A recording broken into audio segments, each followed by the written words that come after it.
Dr. Merman here? Yeah. Great. Hey, Dave. Okay, I'll call to order the Board's hearing of June 19th, 2024. We have 3 agenda items today. There's the fiscal year 25 Medicare only budget guidance staff presentation and a potential vote noticed. There's a potential vote also noticed on OneCare's fiscal year 25 risk mitigation plan. And then lastly, we have state level recommendations to support hospital transformation, which is part of the board's Act 167 work. And we have our staff today. And additionally, we have Dr. Bruce Hammery, who is a partner and chief medical officer at Oliver Wyman, who's been retained to provide recommendations and options for the state to create a sustainable and affordable healthcare system. So we have no meeting minutes or executive director report today. So we'll go straight to Michelle Sawyer, our health policy project director for the Medicare only budget guidance. Wonderful. Thank you, Chair Foster. I'm going to try presenting a different way than previously. Can everybody see my slides? Wonderful. Thank you. Yes. Okay, great. We are here today to look at the Medicare only ACO budget guidance for FY 2025. And we'll also take a look at the status of some budget order conditions for 2023 and 2024. So the agenda, I'll do a few introductory kind of slides, including public comment, a timeline of this process, and then the staff process for the development of this guidance.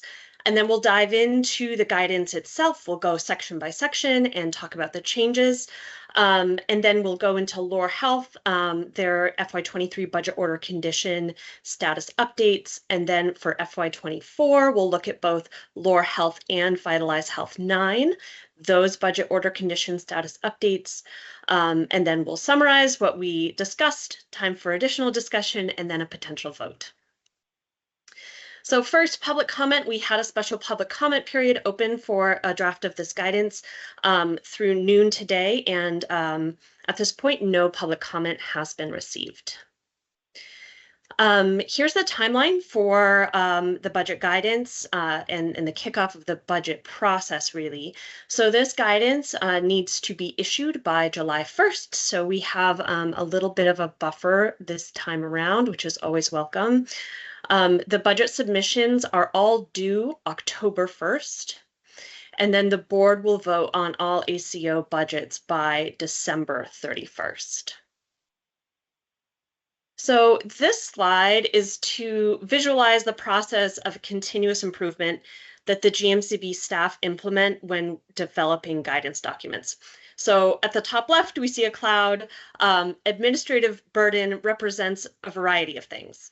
It might look like confusion on behalf of the ACOs, back and forth between their staff and our staff trying to clarify different things. It might look like collection or production of unnecessary information, and then any of those sorts of downstream effects. And then the umbrella represents continuous improvement, and it's really in place to shield not only just the guidance documents, but the whole budget process from that undue administrative burden. So the 3 steps undertaken by the GMCB staff are as follows. The first, the staff reflected on the FY24 budget process for Medicare only ACOs. That's our process analysis. The few areas where opportunities for improvement resulted in a new web page project on the GMCB site for new ACOs, where interested parties can learn more about how the Green Mountain Care Board regulates ACOs. On that web page, there are associated timelines and sample documents. We also updated the spring financial reporting template to be clearer and more ACO agnostic. And the corresponding appendices in this year's guidance was also updated to align with that template update. Second, we worked to align statute to the guidance. We cross-referenced our guidance with Rule 5.403 and 18 VSA 9382. And this is a process that we do each year, but this year we really took a special interest to explore whether or not a new set of guidance materials might need to be developed in the case of a Medicare-only ACO with more than 10,000 lives in Vermont might enter the landscape. While at this point we don't anticipate an ACO with this large a footprint to enter Vermont for FY25, it is good to know that this guidance will fit that need in the future if necessary. And third, stakeholder engagement. As always, we shared guidance document drafts with relevant stakeholders, including the Office of the Healthcare Advocate for feedback. We feel as though this is always a valuable part of our continuous improvement efforts by contributing to an increased transparency and collaboration. So into different sections of the guidance itself. In the guidance instructions, very little changed other than to add some additional information about the submission of confidential information and how to request confidentiality. GMCB staff have recently created a new web page, which I mentioned, which is linked in the guidance itself and in the PDF version of this presentation to assist ACOs with this process. So section 1 of the guidance, there were no changes made from the FY24 version, but just as a review, this section of the guidance collects basic identifying information from the ACO, tells us about consumer input activities, complaint and appeal processes, notice of any pending legal actions, and any reports from professional review organizations or payers. Section 2, again, there were no changes from FY24.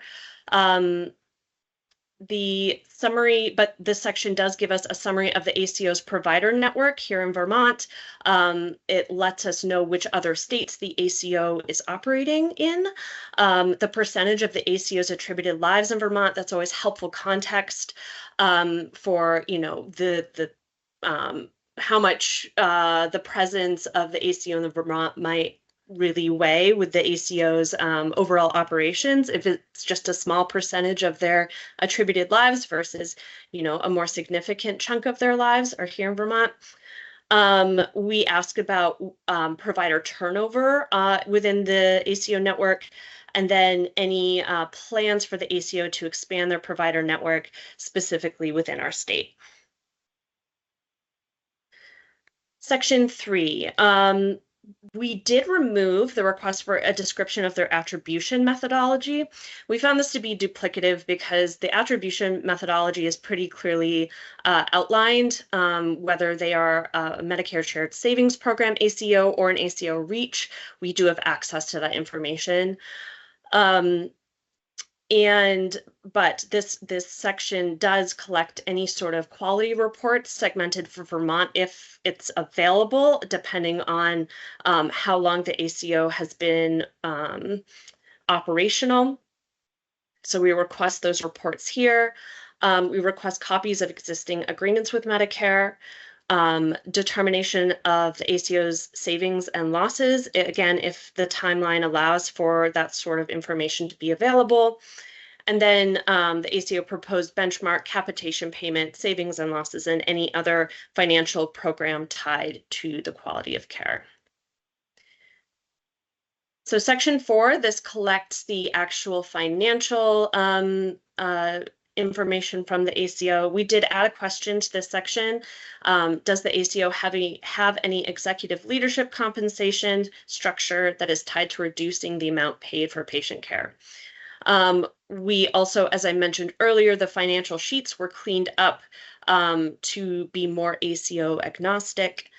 So this section also requests the most recent audited financial statements of the ACO and publicly available financial reports, asks for a description of how funds flow between payer, ACO, provider, and patients, at the ACO's financial liability, and through those appendices, the current and budget year financials. For section 5, we look at the ACO's model of care and community integration. We did add a question asking for the ACO to describe their quality evaluation and improvement program.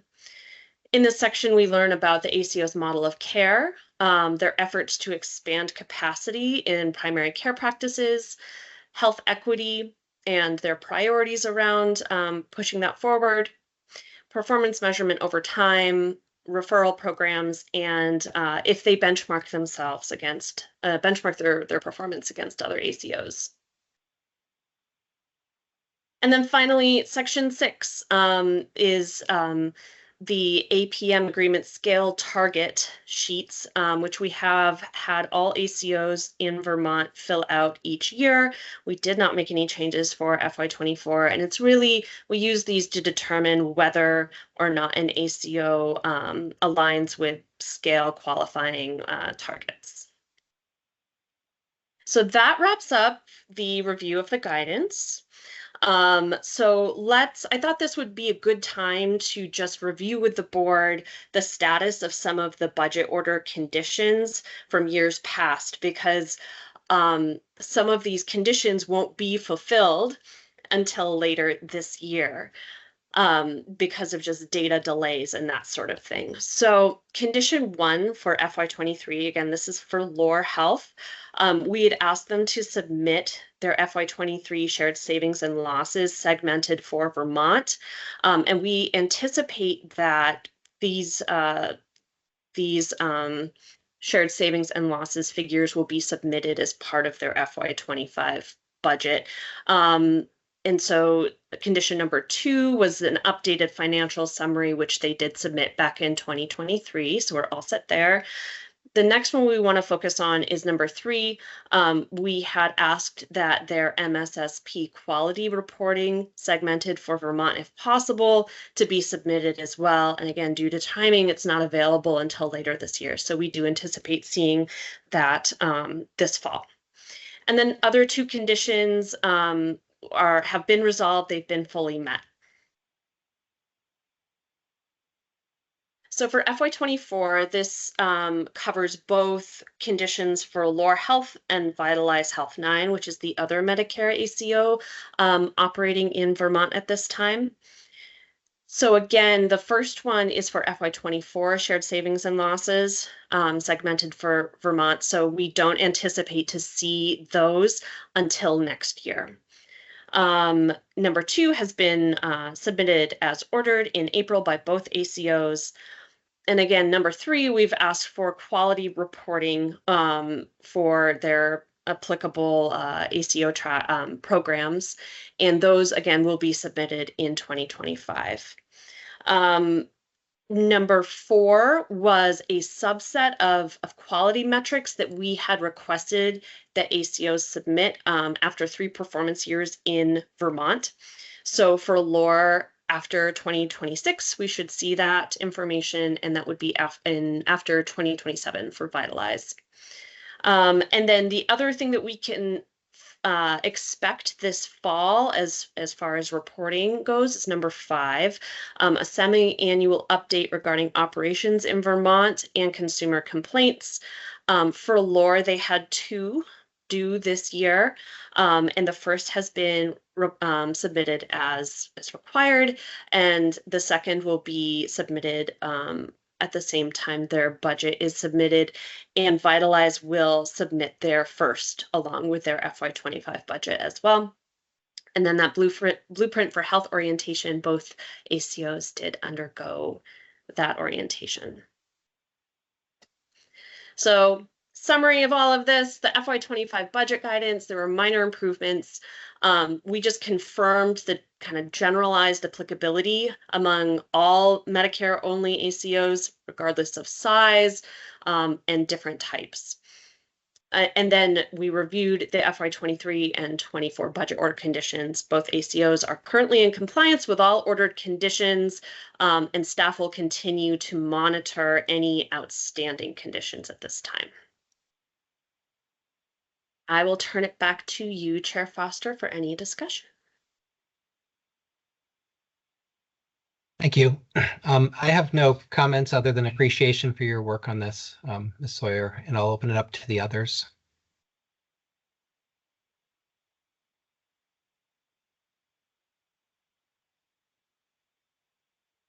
I don't have any comments either. I appreciate all the hard work and thank you. Yeah.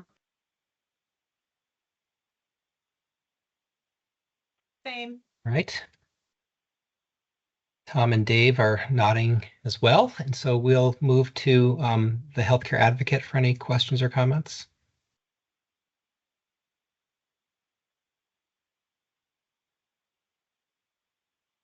And is there a 17th slide, Ms. Sawyer?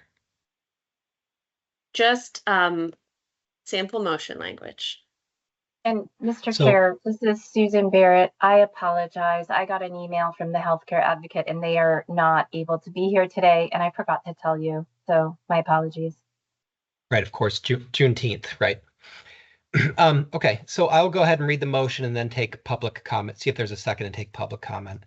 I move to approve the Medicare-only ACO fiscal year 25 budget guidance presented today by Green Mountain Care Board staff. Is there a second? A second. And is there any public comment via the raise the hand function?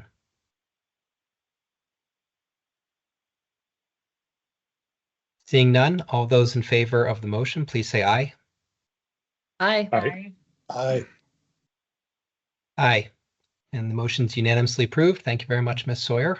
And we have Medicare-only budget guidance. The next agenda topic is the OneCare Vermont fiscal year 25 risk mitigation plan, which will be presented by Mark Hengsler, our staff attorney, and perhaps Ms. Sawyer as well, but I'll turn it to Mark. Really good afternoon, everybody. I'm going to pull up a deck here, like 5 slides, so you're not going to hear a lot from me, but I'm going to just walk through what we're doing today. We're looking at the OneCare FY25 risk mitigation plan. I'm going to explain just under the rule what we're looking at and what is getting voted on, and give a high-level overview of what OneCare presented to the board on the 12th. I think that was last Wednesday. So starting point, this year is a little bit different as I understand it from years prior. So rule point 5.403B, it says that if an ACO is planning to bear risk in the next budget year, the board has to establish a risk cap as part of the budget. And in establishing a risk cap, the board looks to a number of factors, including item 2, which is highlighted, which is the ACO's risk mitigation plan.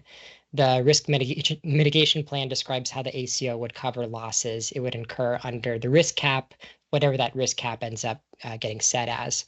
So my understanding is that years prior, OneCare has submitted with its budget both its proposed risk cap and its risk mitigation plan. This year, they asked to do things a little bit differently. They asked to come to the board early, propose a risk mitigation plan for FY25 ahead of the FY25 budget process. Their plan being then to come back for the budget process, and the board would deal with the risk cap side of this then. And that is fine under the rule.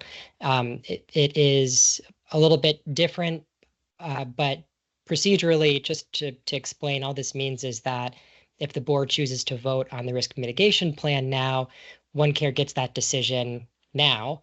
And then when the board moves ahead and does budget review later in the year with OneCare, the risk mitigation plan and any findings that the board makes in regard to the risk mitigation plan simply can get incorporated into the budget order for FY25. So that's a bit of an overview of what we're looking at. With that in mind, we did have a public comment period for, I think, a week. Didn't get any responses. The presentation that OneCare gave last week, I don't believe elicited any public comment. the presentation at a high level overview last week hit on really, I think, two ideas. The first idea that OneCare presented last week was that it's designed to connect desired health outcomes with financial outcomes for participating organizations. OneCare said that it was not conceived to shield provider organizations from financial accountability for healthcare outcomes, and it therefore proposed a continuation of its current delegated risk model, whereby shared savings and losses are allocated to the provider network, and OneCare, with that in mind, is authorized to offer exceptions to the model in the spirit of sustaining provider participation. I believe OneCare gave an example of NVRH, which has a slightly different model. I think they could speak to that if the board had any questions about that. So that's the design that OneCare was proposing, a continuation of this delegated risk model. And with that in mind, what it's proposing for FY25, which I understand to be status quo, is the concept that it would maintain a risk reserve of 10% of the total program risk estimate, a liquidity reserve, 45 days of operation cash. The Medicare contract requires a financial guarantee of 1% of TCOC, and OneCare explained that it fulfills that obligation through a line of credit. OneCare last week also explained a little bit about its contracting with participants. It provides prospective risk estimates in April of the preceding performance year, and then contracts with participants through addendum to set maximum risk levels and to set just to set the risk levels. So that's what OneCare is proposing for its risk mitigation plan for FY25. The motion language I'll turn to now for the board is relatively straightforward, but the idea here is that if the board wants to take up this motion and approve, it could allow OneCare to implement this plan as presented last week, with the requirement that OneCare receive approval from the board prior to making any change to this plan or prior to implementing any risk strategy inconsistent with the plan. Like, for example, if it wanted to change some part of its risk policy at its own board level, it would need to go to the GMCB to get permission to do that if that was inconsistent with what's presented here. So high level, I'll turn it back to you, Chair Foster, but happy to answer any questions if there are any. Thank you very much. Board member comments, questions?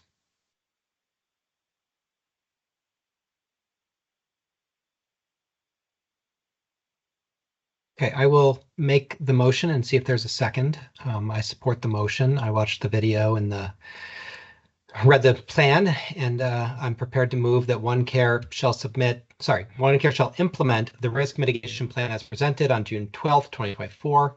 OneCare must request and receive approval from the GMCB prior to changing this plan and prior to implementing a risk strategy inconsistent with this plan. Second. And is there any public comment? Okay, all those in favor say aye. Aye. Aye. Aye. Aye. And the motion carries. Thank you very much.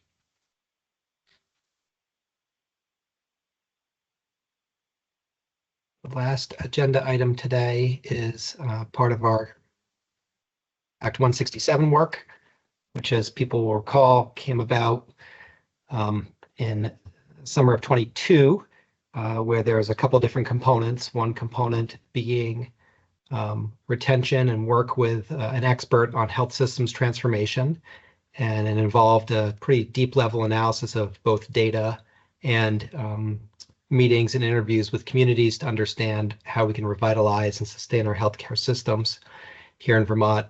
Originally back in 2018-ish, maybe it's 2019, I think 2018, there were hospital sustainability plan efforts. And then we went to Act 167 in summer 2022. And now that work is largely completed.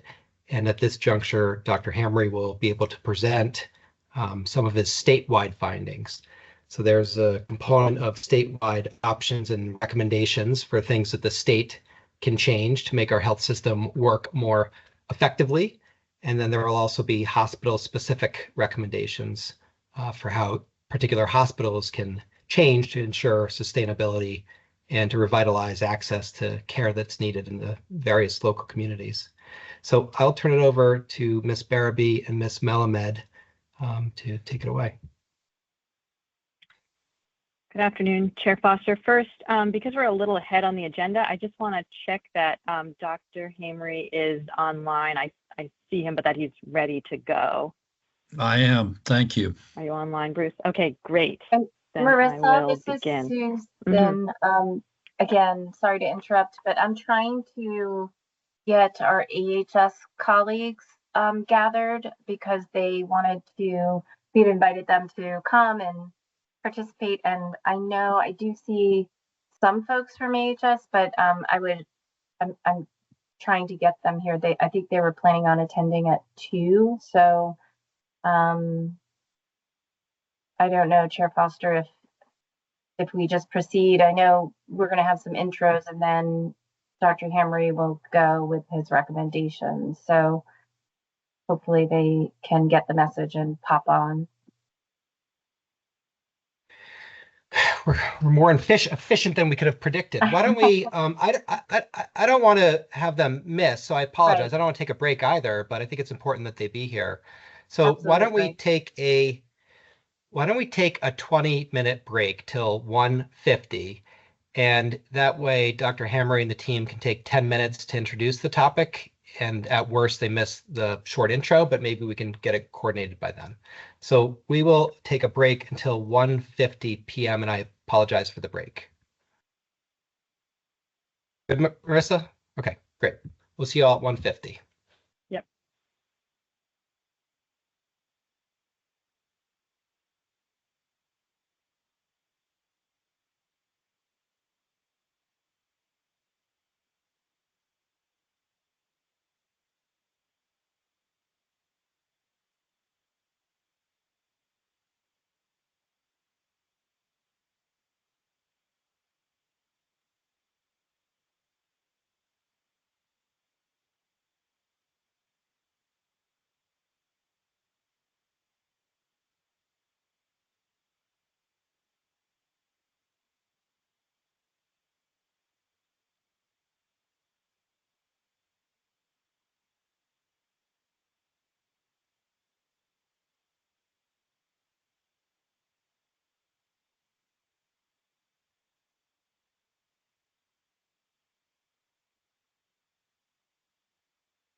Jess Holmes back?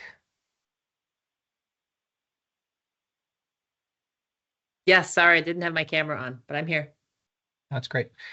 Okay, looks like everyone's here. Has AHS been able to make it? I did see a few names and I was in communication. I think Wendy Trafton is here and Renee Weeks. So, and they're expected to be here at 2. Great, If okay. they aren't here I think we already. can proceed then. All right, so we'll resume our hearing of June 19th, and we'll turn it to Ms. Melamed and Ms. Barabee for their presentation on Vermont State System-Wide Transformation. Great. Thank you, Chair Foster.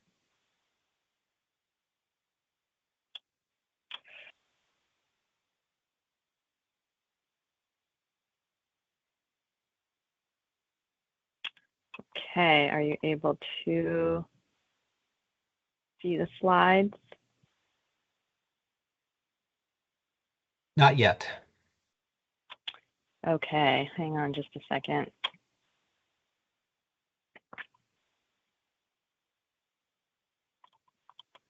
For kitties, Hmm. but for people too. Oh, they're not showing up still. No. Hang on just a minute. It's a technical issue.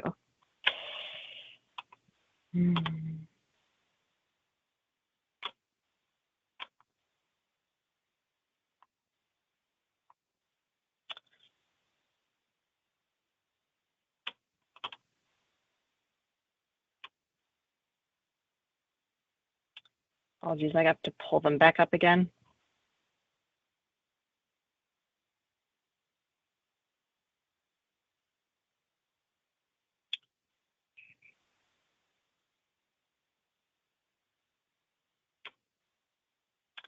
Okay, let's try this again.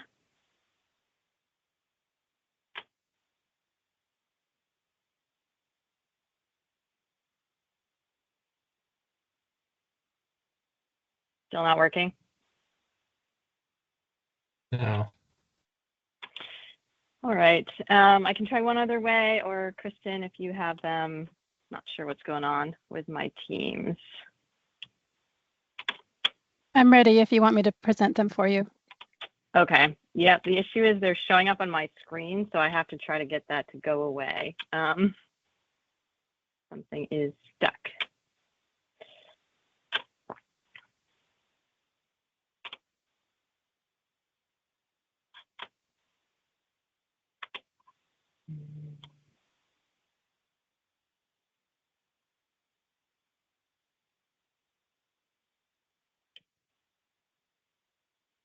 Okay, I got fixed it on my end. Kristen, if you want to put it up, we'll proceed that way, so you don't have to watch me try a different way. Sorry about that. Is that showing up?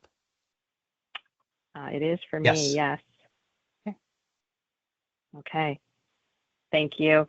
Good afternoon to the board, members of the public. My name is Marissa Melamed, Deputy Director of Health Systems Policy, and I serve as Project Director for the Act 167 Community Engagement work.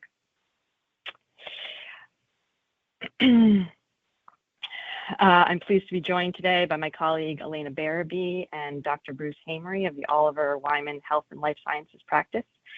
Bruce might be familiar to many of you already because he's been in dozens of meetings with healthcare providers, organizations that serve Vermonters, and the general community since last summer. He also has several years of experience on other projects in Vermont, including the Health Services Wait Time Report, and he was the person behind the COVID data modeling produced for the administration with the Department of Financial Regulation during the height of the COVID-19 pandemic. Elena and I will begin today with a brief history and why hospital system transformation is necessary to preserve Vermonters' access to essential services. Then we'll pass it to Dr. Hamery to provide for you an update on where we are in the community engagement process, what the next steps are, including an invitation to attend and participate in community meetings facilitated by Bruce and his team that are happening in person in all 14 hospital regions in Vermont over the month of July. You can go to the next slide.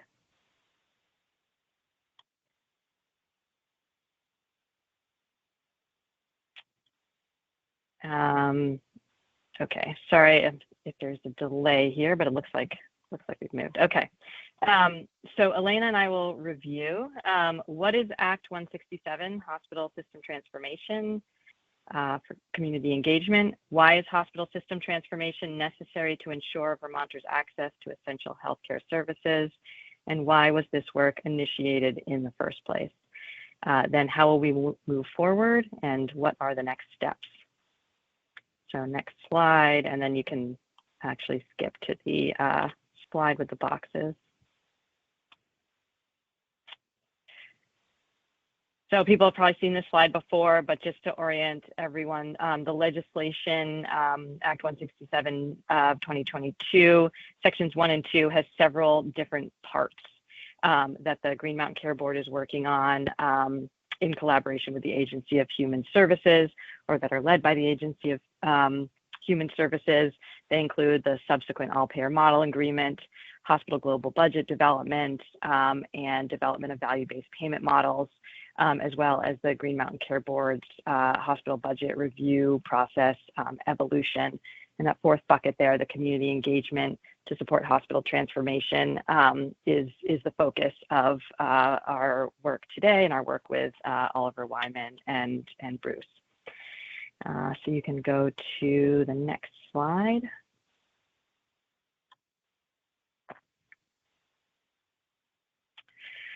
So this is the statewide community engagement project timeline. We're moving into the final phase of the project. As the heart of this project is engagement, the analysis, feedback, synthesis has been and continues to be an iterative process, with feedback continuously flowing between the Oliver Wyman team and engagement partners.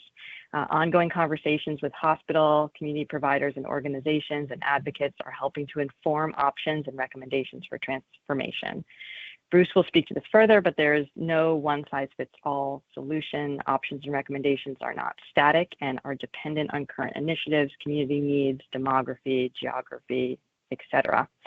Once the community conversations are complete in August, Bruce and his team will submit final findings to the Green Mountain Care Board. You can go to the next slide. So this is a snapshot of the breadth of the engagement that was completed as part of round 1 in the fall. The results of this project will be the culmination of over 8 months of collecting input from approximately 1,800 Vermonters through public, community, and provider meetings, outreach to over 100 community organizations, visits to each hospital in Vermont, over 93 public comments received and reviewed, and analysis of healthcare data from multiple sources. These figures are from the first round of community meetings held virtually in October through November. They do not include the engagement meetings that are underway in phase 2 and that have happened since that time. And they will, all of this work will culminate with the community meetings this summer.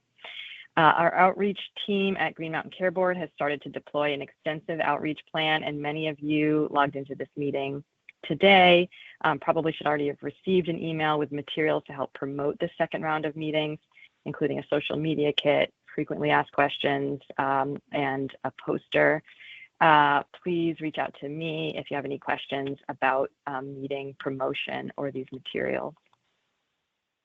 Next slide, please.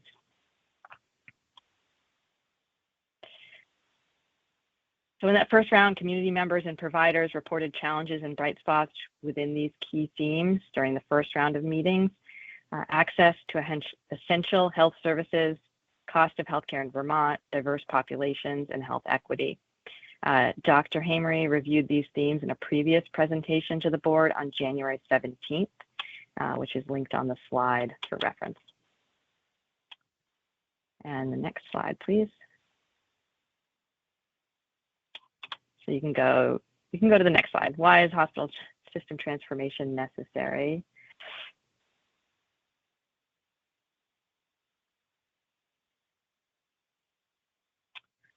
So hospital system transformation is necessary to simultaneously address 2 key problems: One, hospitals' financial health, particularly for rural hospitals, is poor and continuing to deteriorate. And two, increasing commercial prices to sustain hospitals is no longer a viable option given the affordability crisis.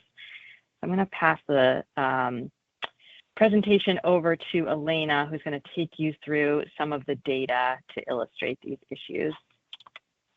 Great, thank you. Okay, so next slide.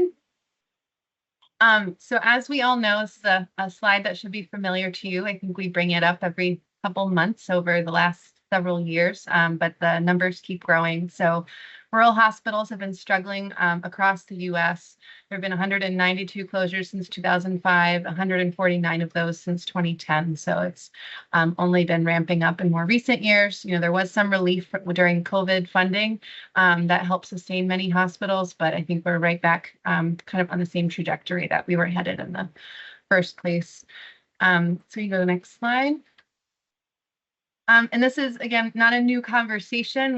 The board has been witnessing declining hospital margins for a number of years. In 2019, I think this came to a head, and with the Vermont Springfield Hospital, when they filed for bankruptcy, this was a significant concern of the board and of legislators and residents and many people across the state. And it wasn't just Springfield. These declining margins are really occurring system-wide. If you go to the next slide. So, you know, this is updated with our FY23 actual data. And what you can see is that the number of hospitals experiencing negative operating margins has really only grown. As I mentioned, in 2020 and 2021, you can see we kind of start to look a little better. And then again, in 22 and 23, we're really dipping back into the red. So a lot of that COVID funding dried up and expenses and inflation continued to increase. And now 9 of our 14 hospitals have ended with negative operating margins. And I think this is a really important consideration when moving forward. Okay, next slide. And this is also kind of having a devastating effect on our days cash on hand. So we've seen a significant decline from 2017 to 2022, again, with the exception of the years around COVID funding when we had a little more cash in our system to help people keep going. And this is only kind of getting worse over time, particularly for smaller hospitals that have less flexibility. Okay. At the same time, we're spending more and more and more on healthcare. So a couple of decades ago, so in 1990, we were one of the lowest deciles in terms of spending per capita when you compare Vermont to other states. Over the last 20 and 30 years, this has really increased, and now we're kind of consistently among the top spenders in terms of per capita spending on healthcare. And even compared to some of our New England peers, we're all up there, but we're among the highest. So we go to the next slide.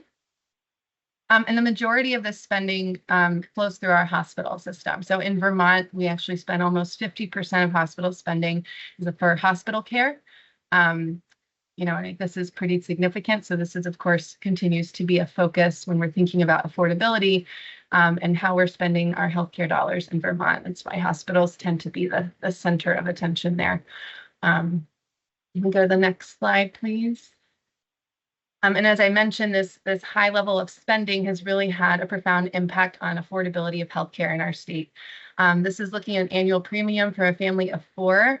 This is Blue Cross Blue Shield. And you can see that the premiums have been increasing, but also the out-of-pocket maximums have been increasing. This is looking at 2018 to 2024 across many of our plans.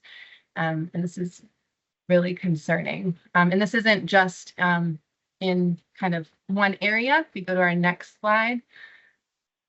So we see this in our marketplace. You can see that Vermont is the highest among New England states in terms of the premium for our average low-cost silver plans. And that has increased significantly in recent years. If you go to the next slide.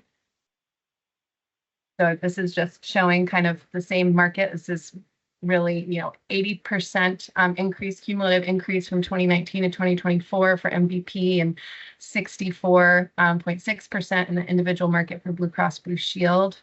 In the next slide, we'll talk about the employer market. Sorry, we can skip this one. the employer market.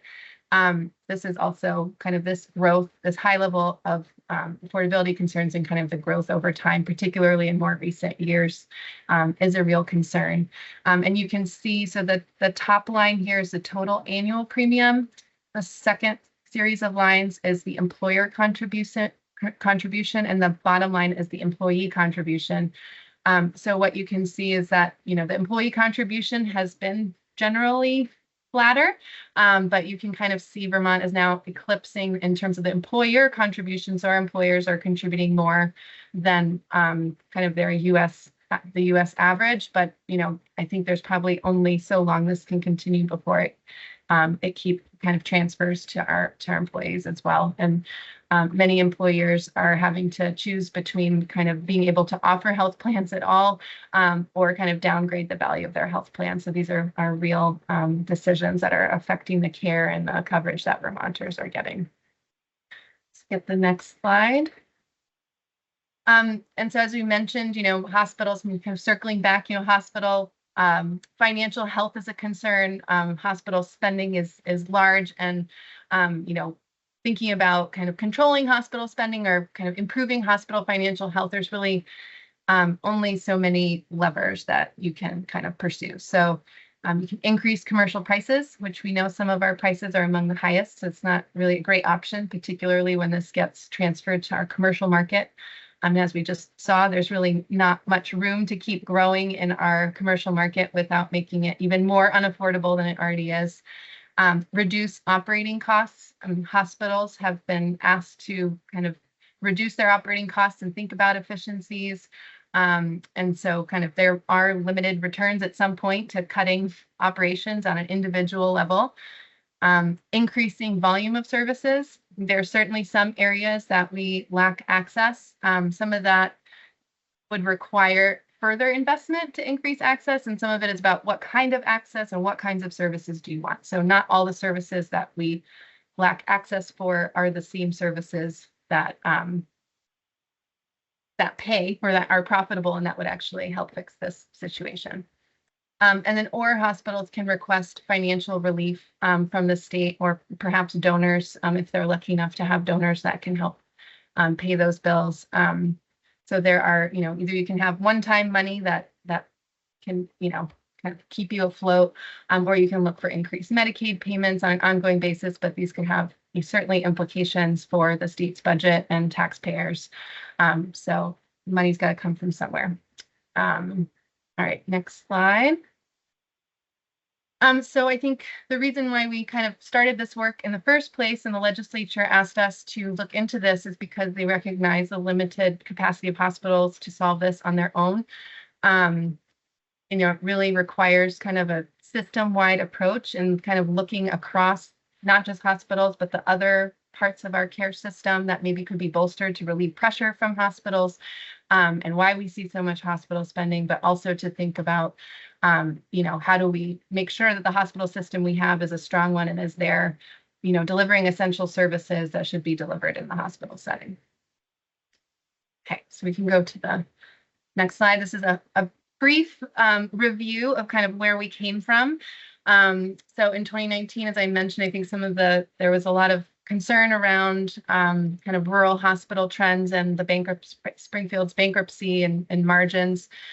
So the Green Mountain Care Board convened the Rural Health Services Task Force in accordance with Act 26. And the board at the same time, around the same time, required 6 of Vermont's 14 hospitals to develop sustainability plans. We didn't see much kind of change from that, I would say, on a system-wide level. And there was kind of continued concern, particularly after the pandemic, and kind of seeing what happened to hospitals when they, you know, they no longer had a revenue source. So the legislature passed Act 159, requiring Green Mountain Care Board to provide recommendations to improve hospital sustainability. We came back and proposed a series of recommendations, which I'll remind folks on the next slide, kind of what was included in there. But out of that came the legislature's work on Act 167 in response to those recommendations, really recognizing the need for a system-wide transformation, and including the community engagement component and collecting information directly from Vermonters to help inform what transformation could look like to make healthcare more affordable and maintain and expand access and high quality care. And so I think Marissa talked a little bit about what that work entails, and you'll hear more in a moment. We can go to the next slide. So just, to remind folks, the Green Mountain Care Board issued recommendations in response to, leading up to Act 167 to design and implement hospital global payments to bring in a health systems optimization expert to facilitate a community engaged redesign of our hospital care system to reduce inefficiencies, lower costs, and improve health outcomes, and to provide resources necessary for hospitals and communities to transform Vermont's delivery system.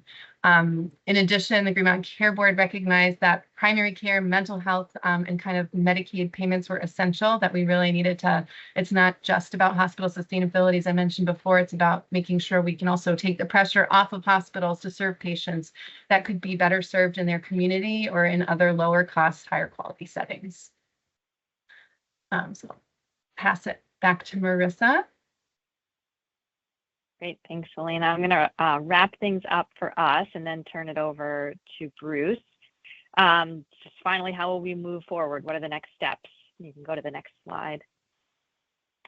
So in 2023, Act 51 was passed, which directed the Agency of Human Services to lead implementation of a hospital transformation. So that is taking, I'm not going to read all these words here, but that the transformation planning shall be informed by the data and analysis and the community engagement process in this phase, and then that work will be passed to Human Services in partnership with the Green Mountain Care Board to move forward on transformation. And you can go to the next slide.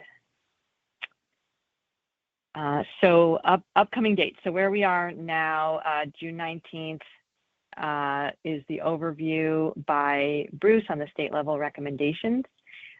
He will be back in front of the Green Mountain Care Board on Monday, July 8th, which is shortly, well, really the day before the community conversations start happening, to give an overview of hospital service area or regional recommendations. And then the community meetings kick off on July 9th and extend through the final meeting, which is currently scheduled for August 5th, which is a statewide virtual meeting. And then once those conversations wrap up, Bruce will bring his final report to the Green Mountain Care Board, likely end of August or September, with final recommendations. And I think that is the last slide.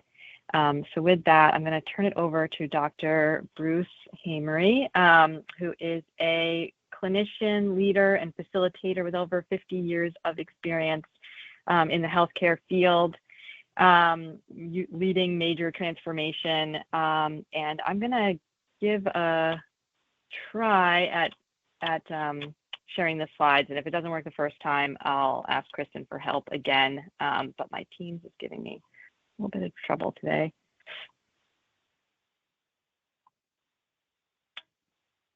Is it, you can see it? Okay, I'm going to see what happens if I full screen, which is what it didn't like last time. Okay, can you still see it? Great. Okay, and yes, Bruce, are you ready?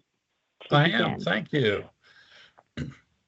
Well, thank you, Marissa and Elena, for the introduction and the basic material. Chair Foster, members of the board, ladies and gentlemen. The healthcare system in Vermont, unfortunately, is badly broken. People can't get in to see their physician. When they can, they may not have reliable transportation to the appointment or a home to go to after the visit. Sometimes they have insurance but can't afford the copays, deductibles, or medications needed to access and receive the care. Hospitals are the most expensive places for anyone to receive care, but in many instances, the hospital and its emergency room are serving as, quote, refuges of last resort for the unhoused, the poor, those unable to find a physician, and those with mental health, substance abuse disorder, or behavioral issues. These and many other factors result in higher costs for hospitals and providers, and therefore for increased costs for consumers, whether in insurance premiums, deductibles, or copays. The need for designing and implementing solutions to both the systemic and local issues underlying these problems is urgent and immediate. I cannot stress enough that doing nothing or significantly delaying decisions on ways to implement change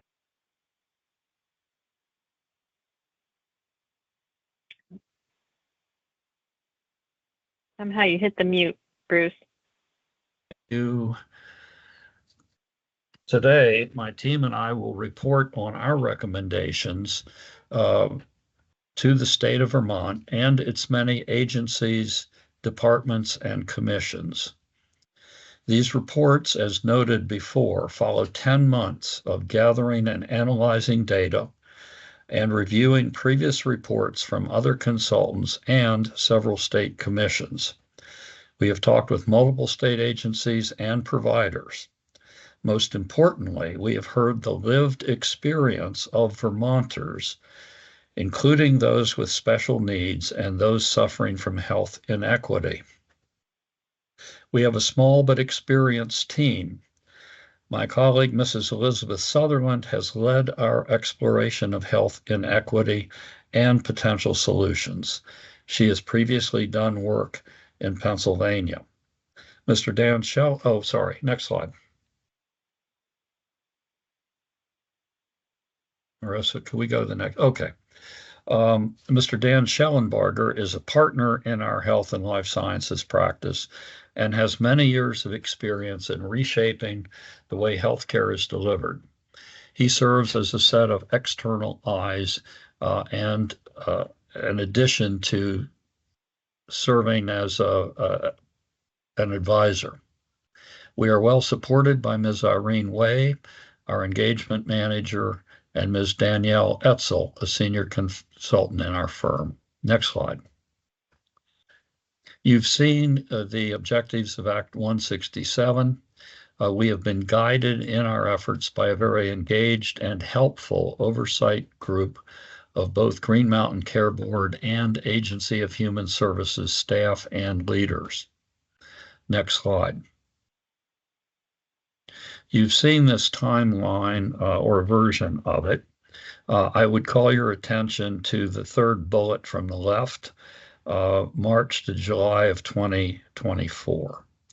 We are currently in the phase of meeting with the various hospitals, their leadership teams and boards to discuss our data-driven findings and what options might be available to the hospital and the community to make healthcare delivery sustainable, improve it, and reduce or constrain cost growth. I would note that one thing not listed on this slide is that within the January to April timeframe, I personally visited every hospital in the state, as well as Dartmouth-Hitchcock Medical Center. On each visit, I met with the hospital CEO, often with their leadership team, and toured the hospital. I can say without exception, they are an experienced and knowledgeable group and are doing their best under very trying circumstances to provide excellent care in their communities. As I mentioned, we are now in June and are conducting individual meetings to further discuss the findings and to receive the board's and leadership opinion on what additional options they have pursued or would wish to pursue. In July, we will do in-person community meetings in each hospital service area. And as noted, our final report is due in mid-August. Next slide. This slide, believe it or not, shows a simplified diagram of the complexities affecting healthcare delivery in Vermont and elsewhere. It is detailed and time will not permit a step-by-step explanation. I will call your attention to several points. On the right, we note that the population is aging rapidly and will fall in all areas except Chittenden County. The result of the population changes over the next 10 to 15 years is that the working age population, those between ages 20 and 64 years, will decline in some cases by 20%.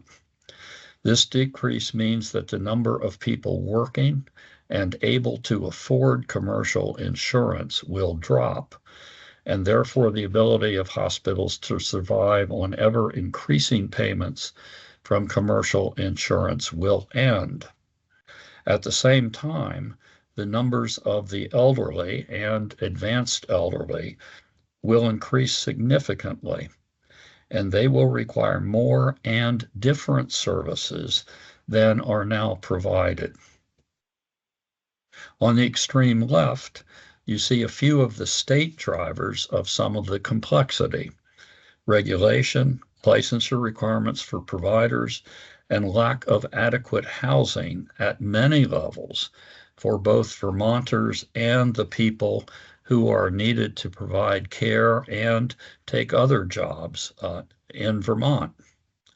The green area to the right shows the effects these drivers have on the number and functioning of the provider community, the nurses, mental health providers, doctors, and others who provide care.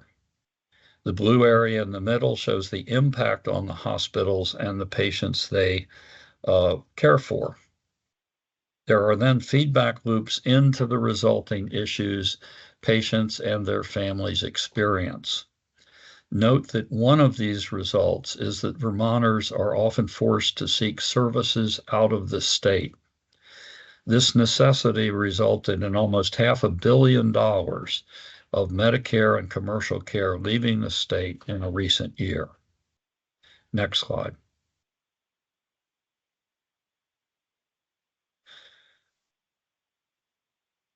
The major pain points, so just click once. The major pain points are listed here. It's difficult to get appointments with primary care physicians and others. There is a long wait time to get elective procedures, 6 to 12 months for eye surgery, for example. People suffer long waits to be seen in the emergency room. It is difficult to travel to get care.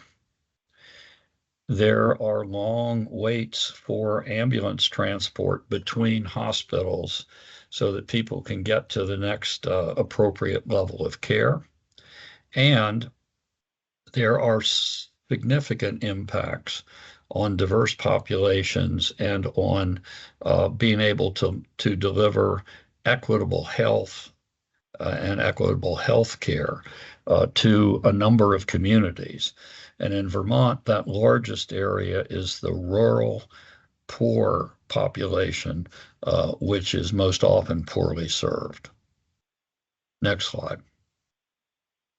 The easy solution is the one we heard most frequently in all our listening sessions, public, provider, and hospital. We need more money. Next slide, or next click. But nobody has a printing press. So this will require higher taxation or higher commercial insurance rates and or increased copays and deductibles for individuals. As Elena noted, None of these things are particularly pleasant, and several very unlikely to happen. Next click.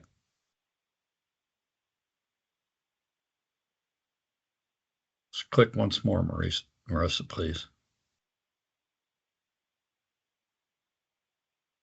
Once more. Okay. So as pointed out, the out-of-pocket maximum payments for deductibles, commercial premiums, medicines are already high, and Vermonters cannot afford to continue to see double-digit growth in these elements. Higher taxation is not a viable solution, as it will likely drive residents and businesses out of state and reduce the likelihood that other people and businesses will come in. As I mentioned, there is a shrinking population of people able to purchase and afford commercial insurance. Additionally, the national supply of medical professionals is projected to decrease, and the number of people needed, for example, in primary care alone, is estimated to be 30,000 over the next 10 years. So increasing the demand for these people also increases the cost. And so we're going to have to look in the near term to some other solutions while the state programs that are built to address these have time to have an effect. The rural nature of Vermont, and this is very important, and its shrinking population means that in many areas, the size of population and the density of people, together with the finances available, may not support having every hospital able to provide full-time, broad spectrum of specialties and to sustain those. We'll talk about this more. Next slide. So the imperatives to redesign healthcare are shown here. The most important are the first and last ones. The first, accept the new reality and adapt. This calls to mind the motto the Marines have, which is adapt, survive, and overcome. Everyone with whom we spoke agreed that despite the many fine things the state of Vermont and its people have done, despite the many programs in operation, there is very little access to affordable and readily available healthcare in the state. So not only adaptation, but significant change is needed. The fifth and last bullet is also very important. Time is not your friend.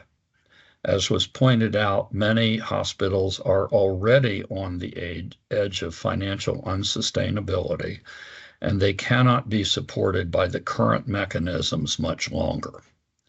These changes will require constancy of purpose and sustained effort to reconfigure the available and additional healthcare delivery components into something that achieves the goals of improving access, improving equity, and improving quality, while making the component pieces and the whole sustainable and affordable.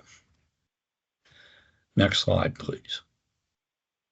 Vermont needs a set of solutions that will fulfill its pressing healthcare needs, but one that will look and feel much different from today's systems. The use of information technology and monitoring technology embedded in all the practices, hospitals, and other care delivery points in the state, including the many state agencies caring for Vermonters. Some efforts have begun, and we will discuss these in a few minutes.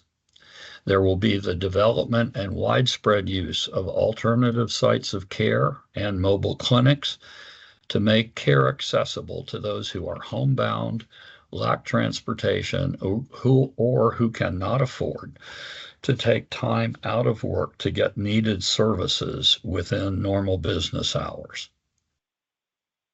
These will include the ability of pharmacists to refill medications for longer periods, potentially kiosks where a person can access an educational telehealth session or have a consultation with a physician. A differently configured emergency medicine system, EMS, is urgently needed. Not only changes in the way dispatches are made, but a regionalization of people and equipment with a tighter linkage to hospitals and other major health access points.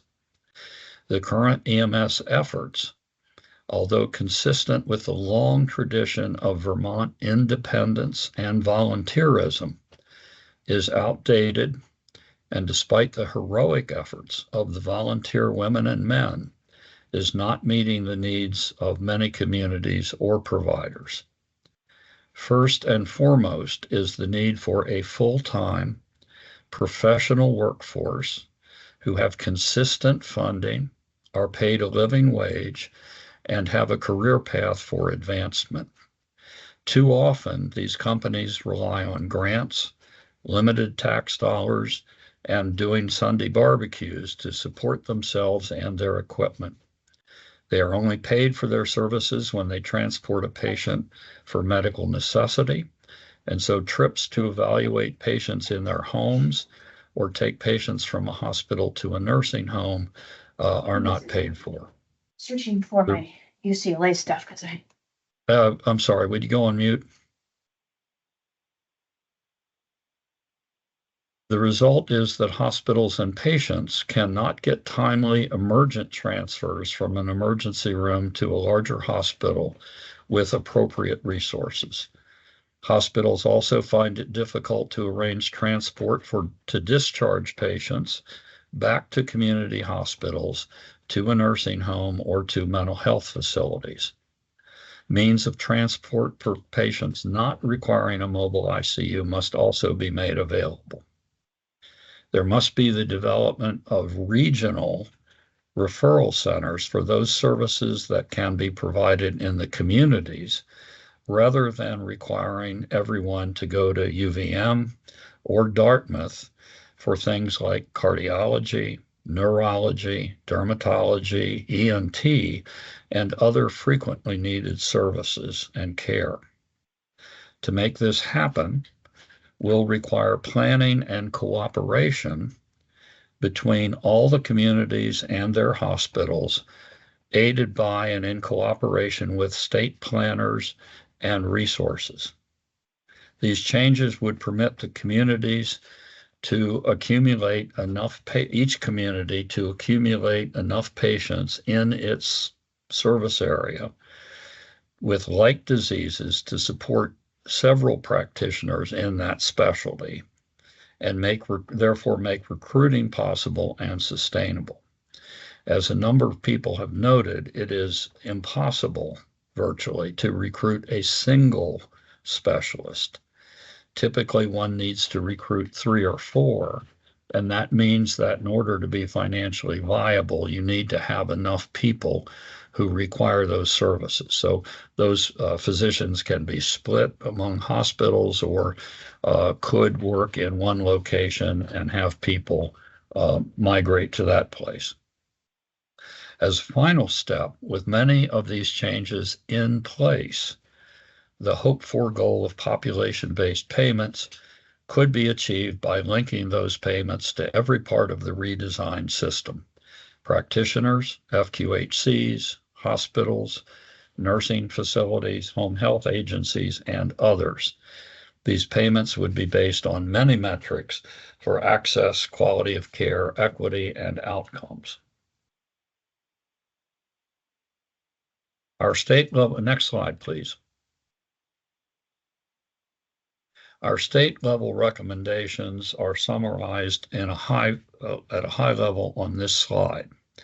Every one of these groupings also addresses some significant health equity issues: improved transportation for community members to and from acute and urgent appointments, and to get them out of the ED, where many people spend overnight. for patients with patients needing appropriate means of transport between hospitals or institutions. Just discussed that. Housing is a basic and extremely important need.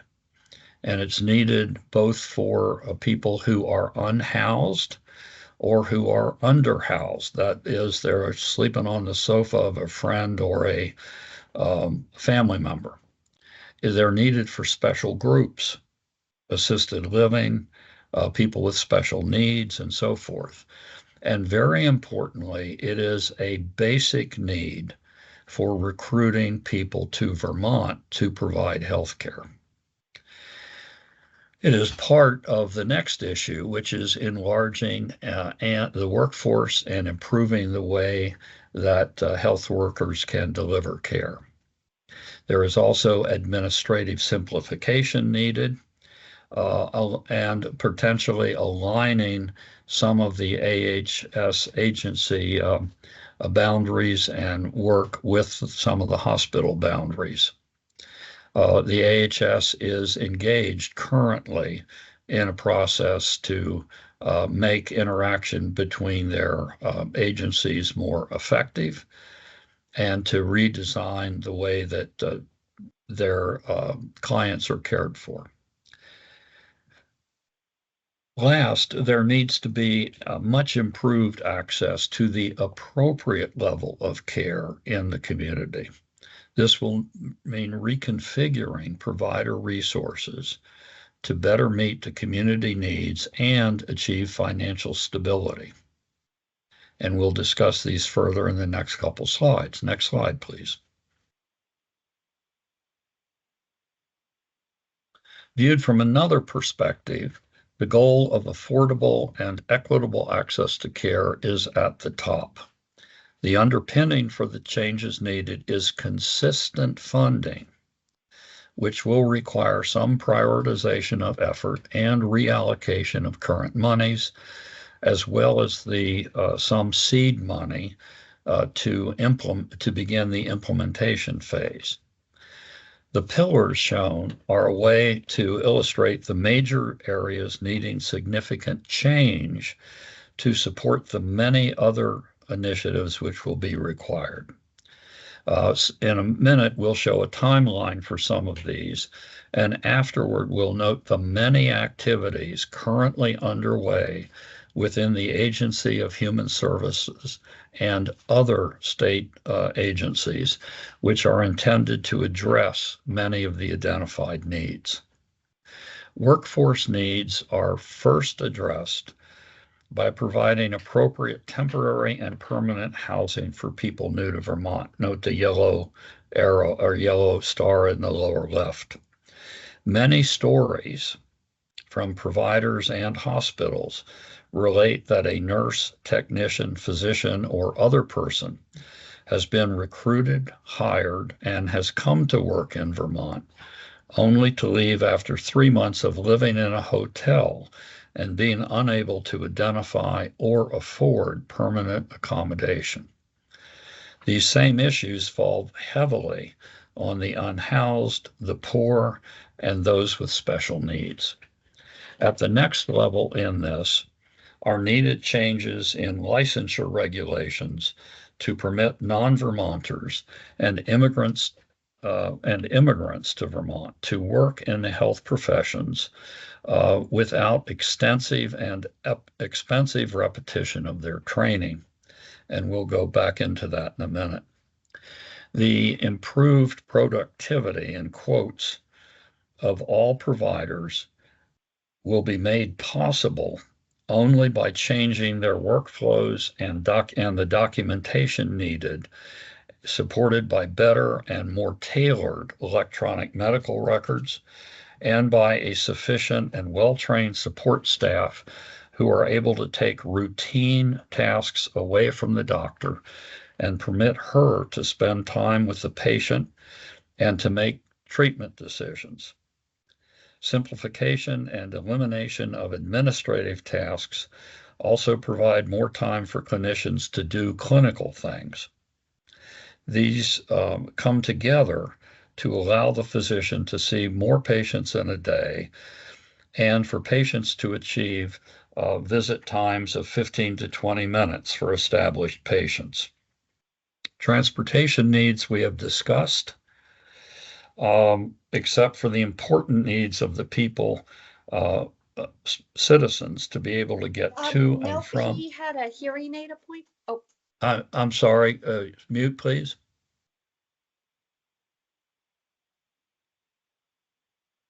Transportation needs have been discussed, except for the important needs of people to be able to get to and from urgently needed medical care, including that on evenings and weekends.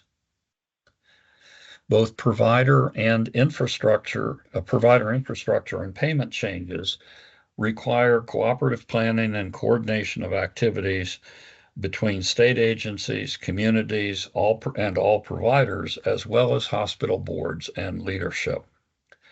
The Agency of Human Services controls Medicaid funding, which already supports many activities to care for those experiencing health inequity. They will lead, as noted, the planning and implementation of the needed changes in Vermont's health delivery systems. Improving and redesigning the infrastructure needed to reduce the use of hospital and emergency departments rests largely on the ability of community-based services and practitioners to provide basic services such as affordable mixed-use housing, mental health care, both pre and post-hospitalization, early substance abuse treatment, and others. Additional services for providing care in the home will need support and funding. Long-term care facilities, including those serving people with severe memory and other deficits, are needed and could be based in facilities currently used for other purposes. A straightforward approach, note to the lower right and the yellow star, a straightforward approach to affordability for certain members of the population is to make translation services available to those whose native language is not English. Signs in different languages need to be posted in public areas, notifying people that in their own language that such services are available. The similar messages need to be posted in public areas and sent with healthcare bills and other communications to let people know how to apply for financial assistance, state support programs, and so forth. When I visited them, I saw no hospitals who had such signs in multiple languages. They were all in English.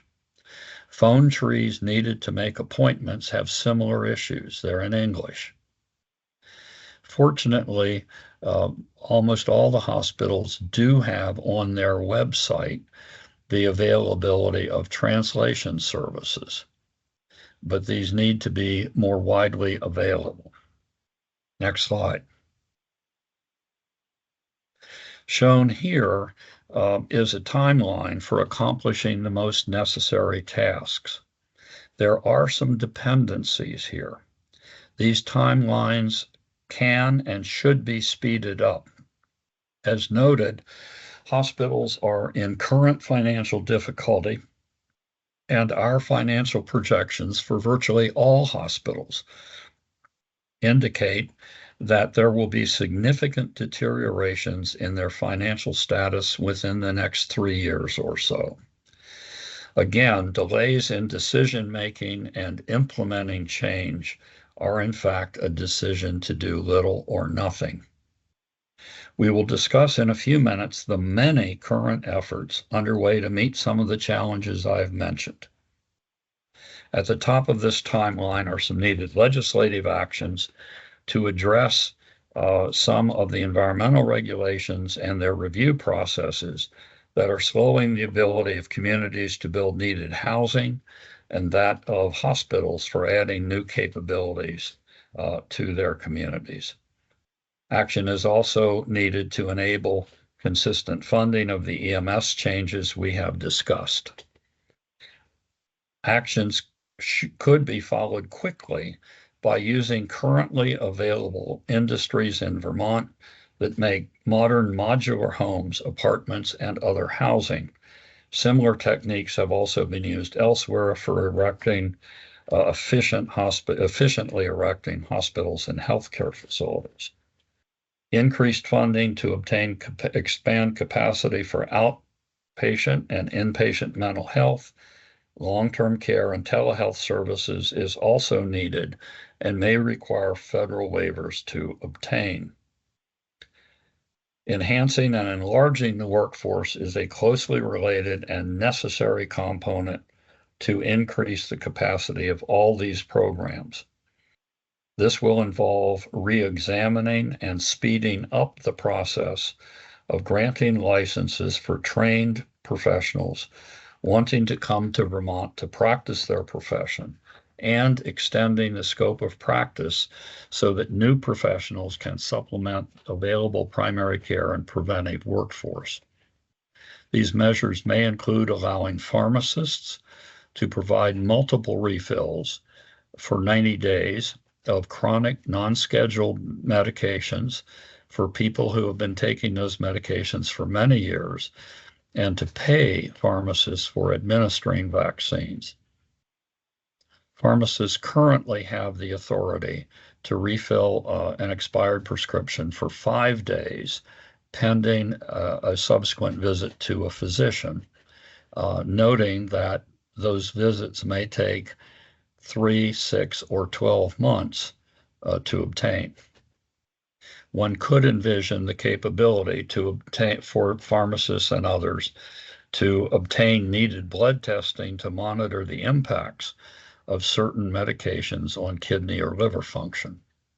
The use of EMTs and paramedics in new roles has also been noted. Enhancing local training programs for nursing assistants, radiology technicians, and some others is already underway as hospitals and local universities collaborate. However, gaps remain in areas like laboratory technology. Programs to support medical students and residents in training to spend time in community practices and in local hospitals need to be established and supported. These would be in addition to the 2 recently announced family medicine programs that have been made possible in 2 of the community hospitals. These efforts will improve the numbers of people choosing primary care and practicing in such communities. They also improve the recruitment and retention of providers in these communities. Appropriate housing for these people is an urgent need. Noted here also is the importance of improving the information technology and systems used to support providers and state agencies. There has been an effort underway to develop a statewide health information exchange. This effort needs significantly increased funding and a speeded effort. Current capabilities have not been meeting the identified needs of either providers or patients. As this is accomplished, it will also be vital to send help out to the provider practices to assist them in using their computer programs to assist and not hinder rendering care to their patients. Devices currently exist to improve the performance of charting and so forth. Some of these are being tested at UVM now. Realignment of funding in various state agency operations to more closely align with redefined hospital service areas will likely be needed to improve coordination between providers, patients, and supporting agencies. These issues can be discussed during the efforts led by the Agency of Human Services during the next phase of implementation and planning. The hospital actions are shown below. Some of these are very straightforward. Others really relate to the ongoing efforts to transform. Next slide. This slide details the many actions being taken by the Agency of Human Services, the state licensing boards, as well as actions by the legislature and administration to address the issues I have noted. The actions completed are noted by check marks, and those at some phase of development are in open boxes. References giving additional information are also noted in blue and should be accessed for more detailed information. Please note especially the multiple efforts substantially underway in mental health and elderly care support. I would call your attention to the continuing need for enhancing payments for residential care, assisted living, and home health. Some increases in these, as well as Medicaid payments for dentistry, have been made. Further increases may be needed. The adult daycare program, although of benefit in reducing isolation, provides very little support for those elderly experiencing multiple chronic illnesses and those who are heavy utilizers of emergency department services. Alternatives exist, such as the existing SASH program or PACE, and should be expanded or implemented. Streamlining and verifying simplifying the process of obtaining a license to practice in Vermont has been a focus of effort and is much improved. Additional considerations have been mentioned, such as expanding the scope of practice for some groups.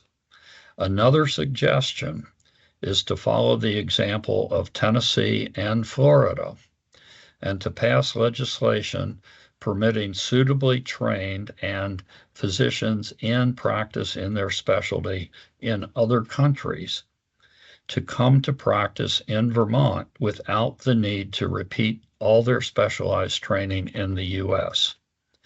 There are some of these doctors in Vermont. One works in a printing plant. Medical data infrastructure we have discussed. These programs need to be speeded up. At least one program is early into a 5-year process. That is too long. Next slide.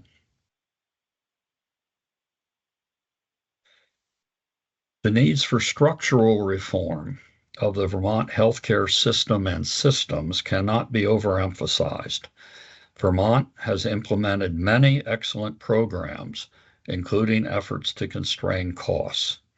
However, some of these programs have not provided adequate solutions and certainly have not been effective in preventing the current state of affairs.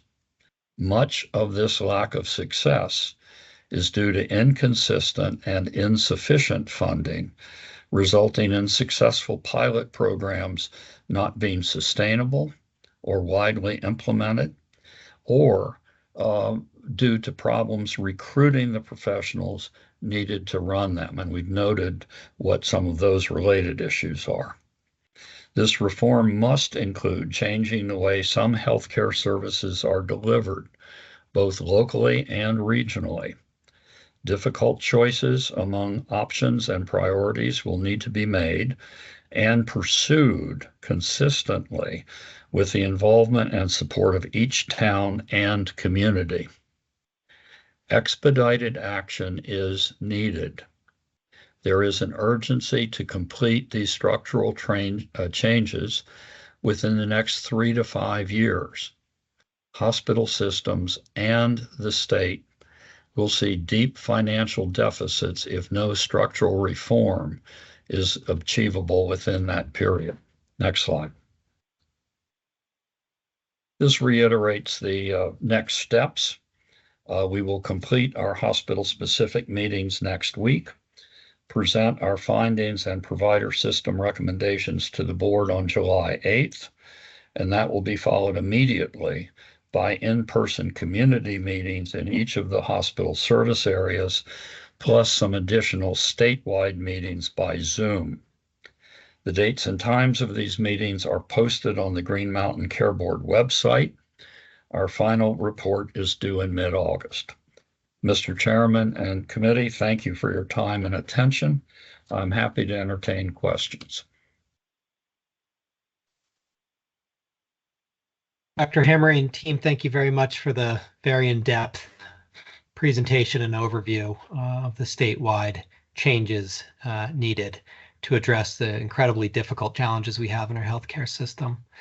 I'm going to open up to board members for any questions or comments they may have for Dr. Hamre or Ms. Sutherland.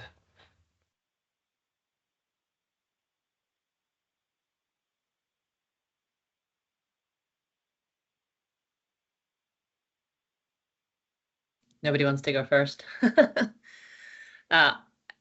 Chair Foster, I'm happy to go first if you'd like. Okay. Sure, please. So first of all, a huge thank you to Elena and Marissa for kicking this off, and Dr. Hamre and your team. I come away from this presentation feeling like your collective comments were indeed sobering. And in my mind, this Act 167 community engagement work is probably the most important work that the Green Mountain Care Board has undertaken since I've been on the board anyway. I don't have questions at the moment, but I thought I would just reiterate some of the key motivators to support this critical work and concepts that resonated with me. Going back to 2018, the Green Mountain Care Board has been concerned about the troubling trajectory of our hospitals. Many of our hospitals started posting year after year of operating losses. And at that time, I think, as Elena mentioned, we requested these hospital sustainability plans from those struggling hospitals. And then COVID hit and that work was postponed. In the interim, we hired some consultants to do some preliminary work on identifying paths to sustainability for our hospitals, analyzing cost coverage, trying to figure out volumes and quality relationship, looking for efficiency opportunities. And that work started the conversation that I believe led to this more comprehensive community engaged process that the legislature outlined in 167. So I guess one thing I just want to note is it's been a long road. And here we are 6 years later, and that situation has only worsened, right? The fiscal year 23 operating margins that were posted earlier on the slides should be eye-opening, a giant red flag for all of us, especially given the commercial rate increases that the board has allowed in the past few years. So, something's not working. I think that's clear. The status quo is not working. And as you pointed out, Dr. Hamre and Elena and Marissa, we've got a situation where Vermont's working age population is shrinking, our proportion over 65 is growing. That means our healthcare needs are expanding, but our ability to finance those needs is shrinking. That's our sustainability problem.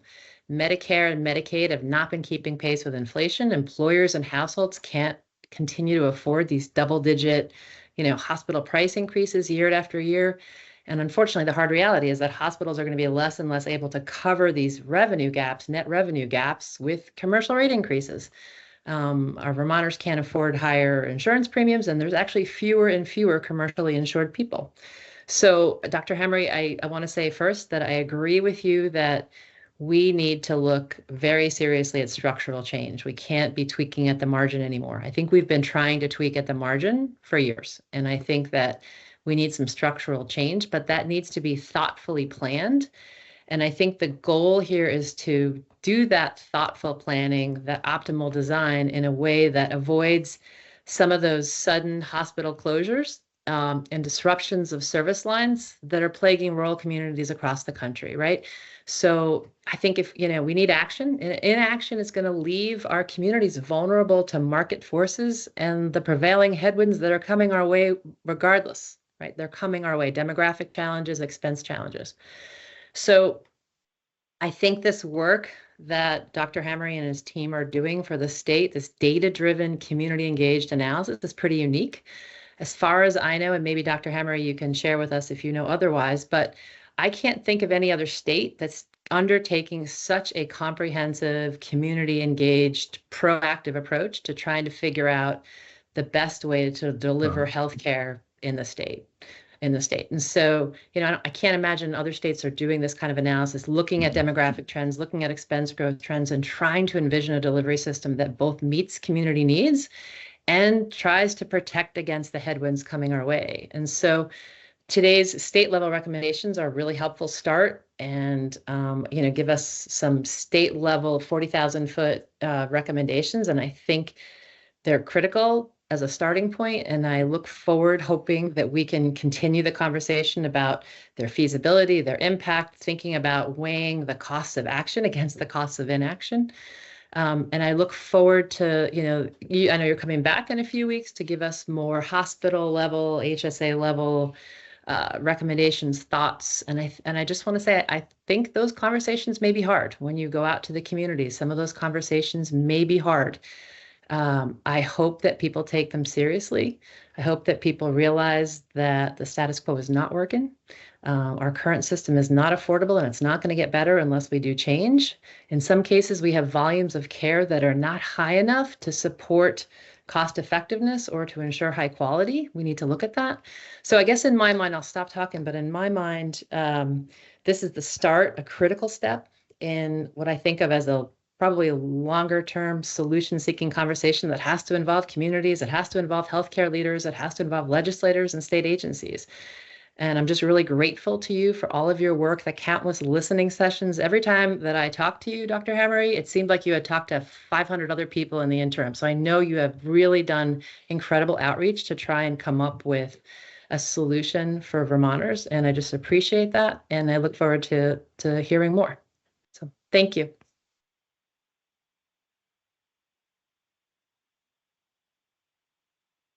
Oh, thank you. No, I'm not aware of any other states doing this. I think this is another evidence of Vermont's leadership in trying to address proactively a number of problems, and certainly agree that a number of conversations and decisions need to follow.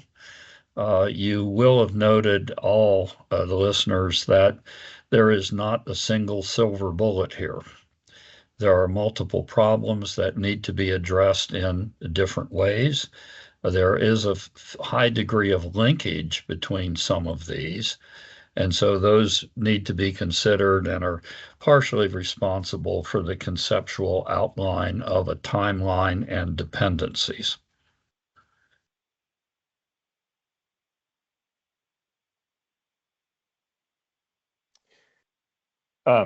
I was just going to jump in with a few things. I mean, Jess, I really appreciate all your comments about the work that's been, that Bruce has worked on and the team at the Care Board and AHS and throughout the state. So I just want to say, first of all, a big appreciation for the effort, which has been a massive effort. Again, I've talked with you a few times, and every time I talk with you, it seems as if you've had an incredible number of conversations, and then also the process that a number of meetings that I attended, hospital-based meetings, community-based meetings, were impressive, and know that you did 10 times more. And the conversations at those meetings were incredibly helpful in understanding the needs in the community. I think prior to this report, but I think this report really is, I would use the word sobering as well, highlights concerns of patient access and hospital sustainability and healthcare system sustainability. And I think the short-term concern for me has increased substantially through this work, understanding this work, as well as the medium and long-term. And so I agree with Jess's assessment that this work really needs to jumpstart rapidly some pretty challenging conversations about how to move forward, because none of the solutions, many of the solutions actually that you outlined for community-based services and whatnot are I think very attractive, but I think the financial impacts or the financial cost of all this is going to be challenging to figure out. And I think I appreciate the work and that. I do have one question for you, and that is related to our Vermont's efforts in considering global budgets and the AHEAD model, and how you would think about the work that you've done and your view of the system in Vermont and what's needed for transformation, how that would interact or dovetail or work or maybe not work with a global payment model, especially the AHEAD model. And just curious if you had thoughts on that.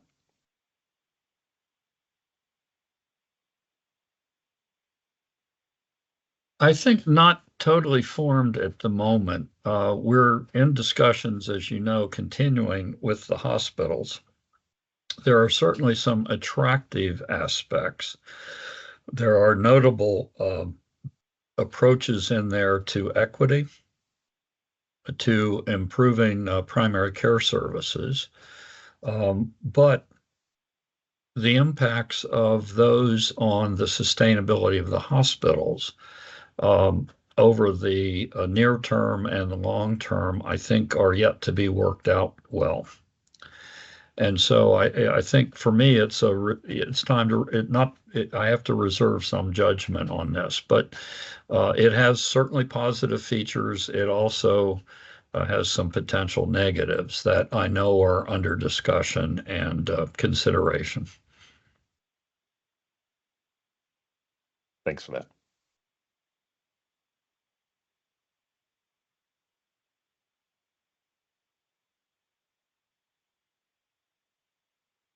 I can go ahead and jump in unless you were about to, Owen. No. Go ahead. Great, thanks. I'll just echo what everyone else has said about the thank yous. It's obviously a lot of work has gone into the efforts to date.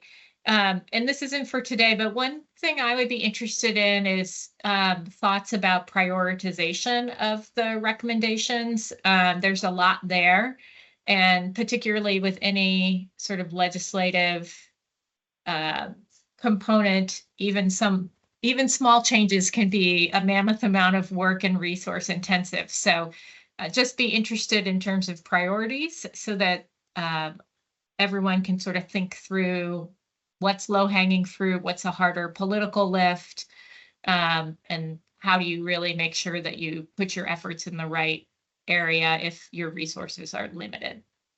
But thanks. Thank you. Wonderful question. And if I wasn't clear enough, housing and what it takes to get that done. The second issue after that is licensure and how it happens, and are there ways to get people in here? And as I noted, a number of the licensing boards and state agencies have taken some action on that. But additional things need to be done directed at train people from out of the country. I noted the one physician. I know another well-trained pharmacist from Africa who works as a security guard. And with some proctoring, a period of examination, fluency in English, that sort of thing, there's no reason that those people could not be significant additions to the workforce if they can find a place to live. Thanks. I'll just quickly join my colleagues in thanking you, Dr. Harmery, and your staff and colleagues, and our staff that's been working so closely with you for so long now. I think you've done a terrific job helping to raise the awareness of the issues facing our state, the people who live there who need health care, and the providers who are delivering it. And I thank you for helping focus us, all of us, on addressing these things that need to be addressed so urgently. So thank you.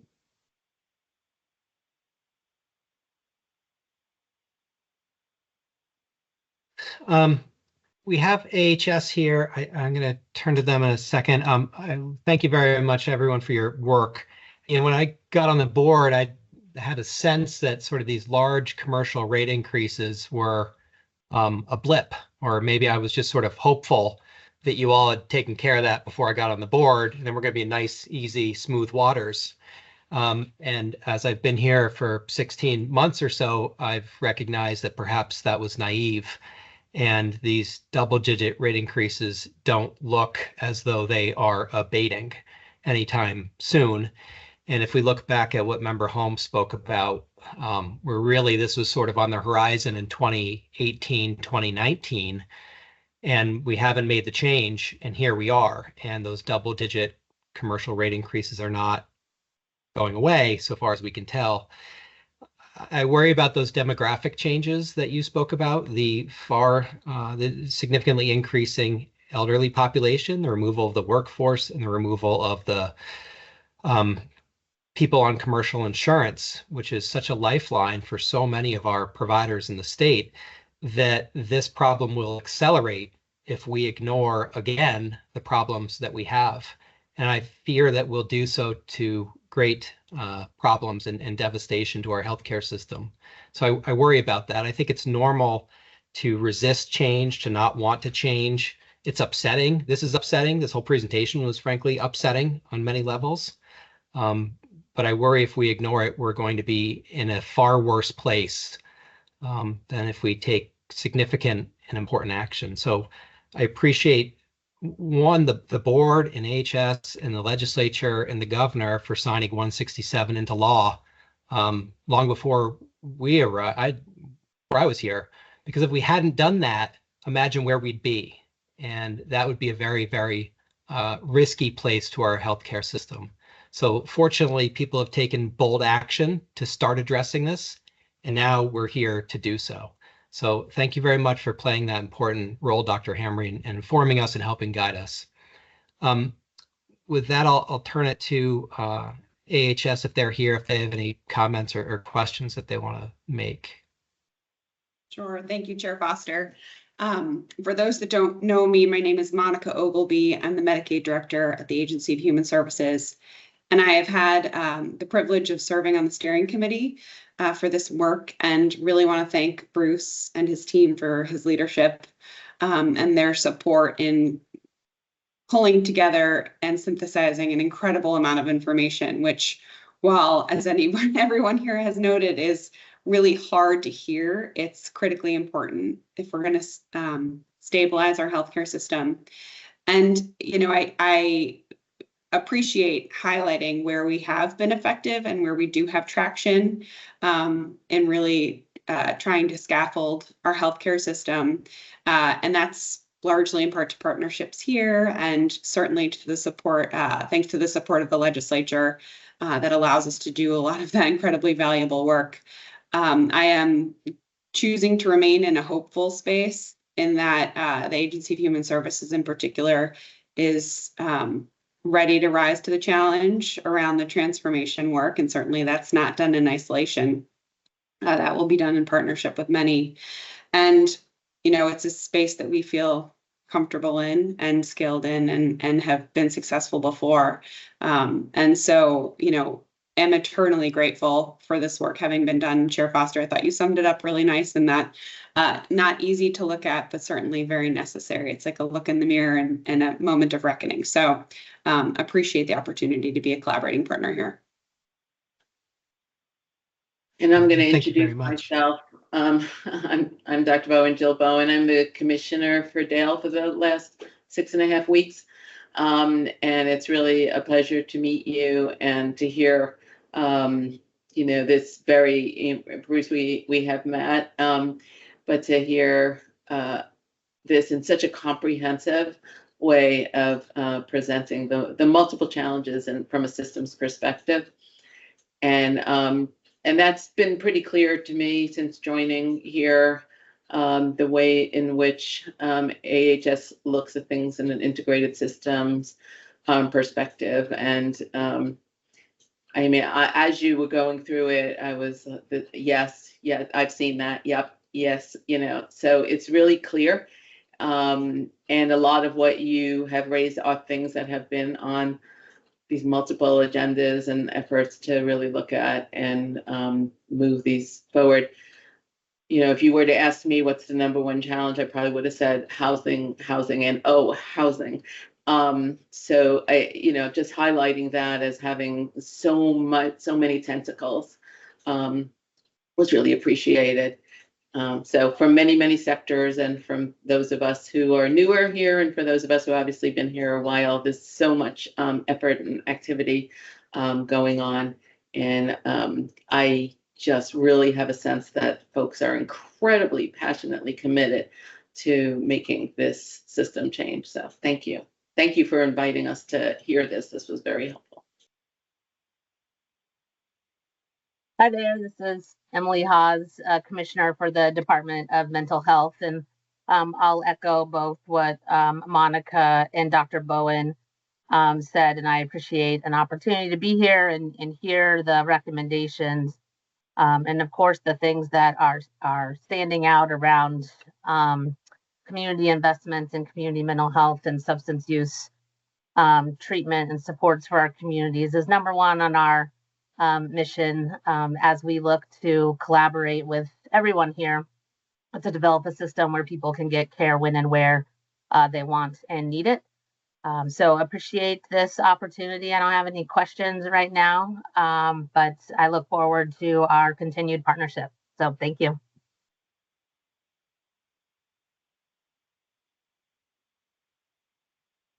Chair Foster? May I Yes. just say to the AHS people, you know, it's been a pleasure to chat with your folk and with you, because in fact, as you noted, you have proactively identified a lot of this, and it is under, and I apologize if I was not sufficiently able to emphasize the responses that you're making. And, you know, you're doing great work. Many things, as you're trying to do require more resource. And as I noted, as you work every day, unfortunately, some of this with the communities just may require some rejiggering or whatever. But certainly the state folk have been working heroically at a lot of these things for a long time.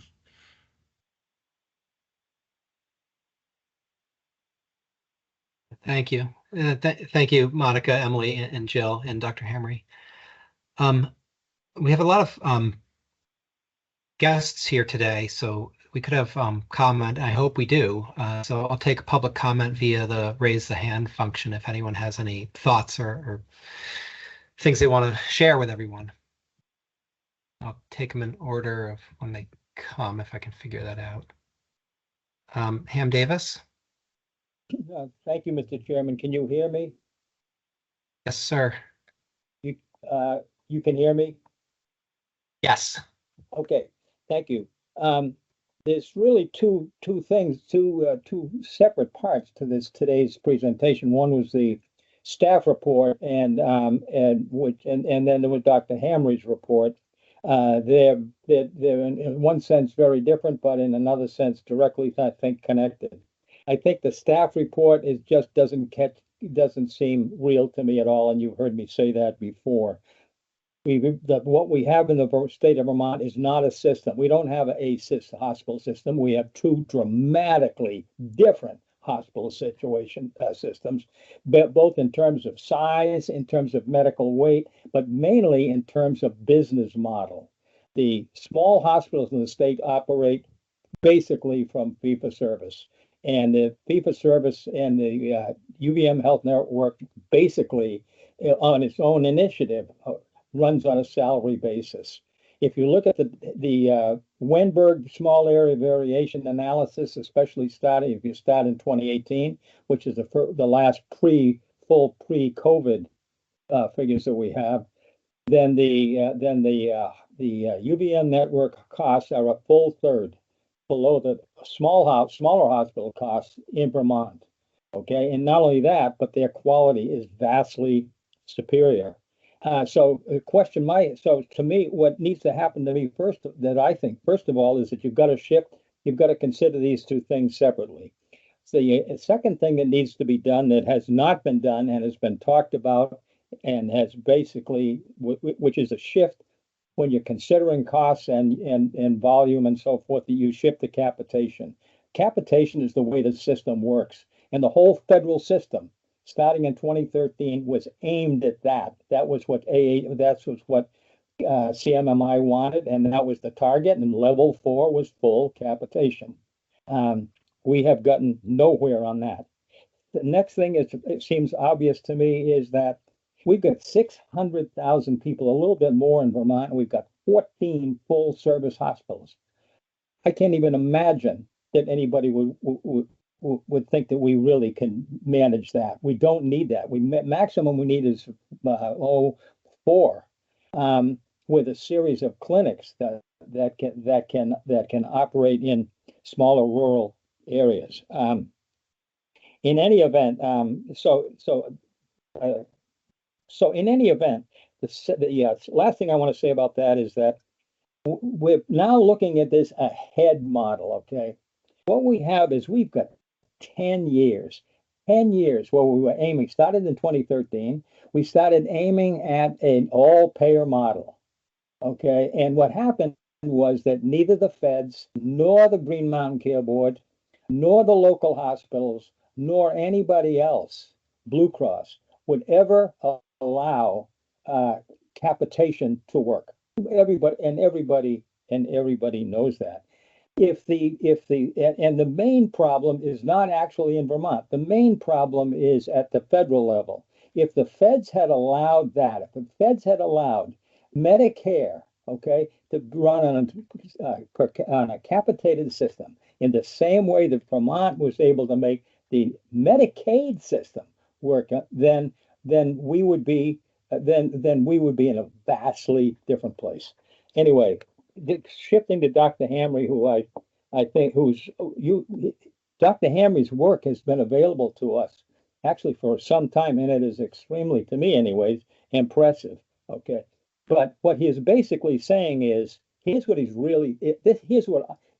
saying. What he's saying, he speaks for himself, but here's what I'm hearing. First was, there's no new, you need a complete rework of the system. Absolutely. And can anybody think that that's not true? The second thing he's saying is, there's no new money. Even if you just, in the most basic way, if you just listen to his report and you just stuck a little dollar sign on all the things that he said we needed to do, okay, we have got this money that would add up to a number that is a total fantasy in Vermont. The Vermont legislature hasn't got any money. Has anybody been listening? The governor doesn't want to spend a dime, and the reason is he doesn't have it. Okay, so I just think that I just think that the reality is that none of that's going to. Dr. Hamre can tell you, you got to do this, you got to do that, you got to do the other thing. Not a chance. Real life, seriously? No, the money's not there. Thank you. I guess just a quick comment. Thank you for the comments. Note that I said reallocation of existing resources. Okay, so this is doing things differently with the same dollars. I did say some startup money may be required. Right, but you're right. There's no printing press. It's going to have to be a redirection of the way things go. But what redirection means in Vermont, okay? Because we've been actually fighting this battle since 1973, okay? We've been trying to figure this out. And here's what the reality is. I agree with you. The actual money is totally there. But if you ask where it's going and how you would get it back, what it is doing is you've got 14 hospitals, okay? All of them who think that they can't keep their doors open if they don't do stuff that's way too complicated for them. And the minute you start trying to figure out, you just wait until you tell some critical access hospital, 8 of them. We have 8 of them in Vermont, which is about a tenth the area of Geisinger, okay, where you had one. Okay, the reality is every dime that you need, okay, is already there. Okay, but in order to get it, you have to take it away from people that are getting big salaries to run 25-bed hospitals and people who are doing all kinds of stuff that they shouldn't do, you know, orthopedic stuff. That's these people, the people are actually doing that.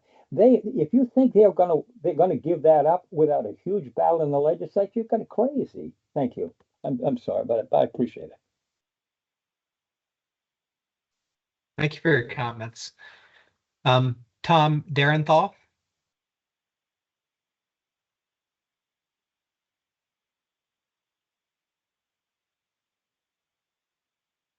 Mr. Darenthal, I see your hands up. You might be muted if you're speaking. I think you were next.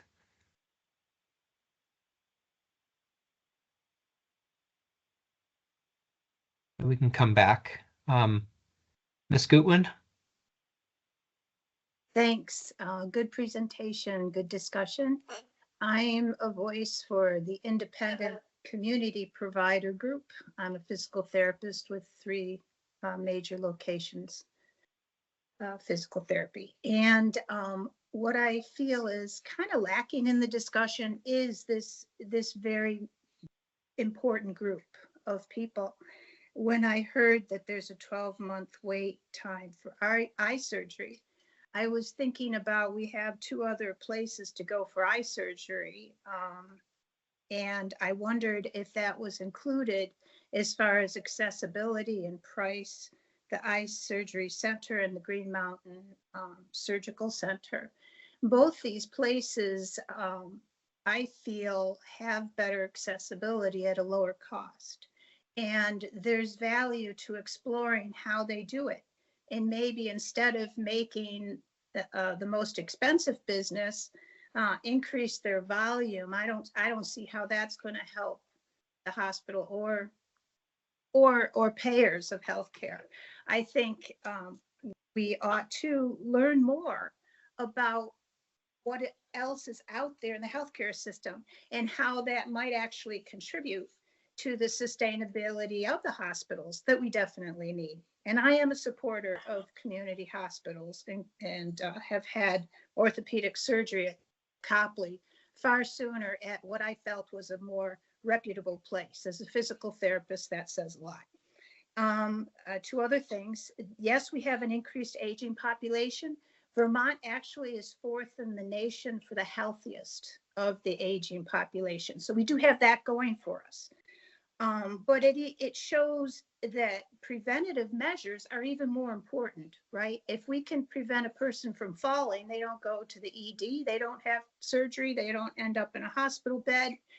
And physical therapists are known for decreasing healthcare costs by reducing fall injuries and other injuries, reducing surgeries, working with chronic care by making bodies more able to be active and healthy. So I don't hear that. I haven't heard that yet, how physical therapists can play a part in trying to make our healthcare system more affordable. And lastly, well, actually, I already touched on it. I just, I saw that increasing volume would reduce cost or contain cost. I don't see how that could possibly happen if we have it all going to the most expensive. Like, we shouldn't all have to go to a large institution to get what can be done in a community that's local and a lower cost. So if anything, we should see a decreased volume in what care doesn't need to be done in a critical care setting, and encourage more use of independent providers in the community. And I'm a strong supporter of helping increase the scope of practice where we can to free up our healthcare higher level providers to see more patients. Primary care offices aren't the preventative source, they're the hub.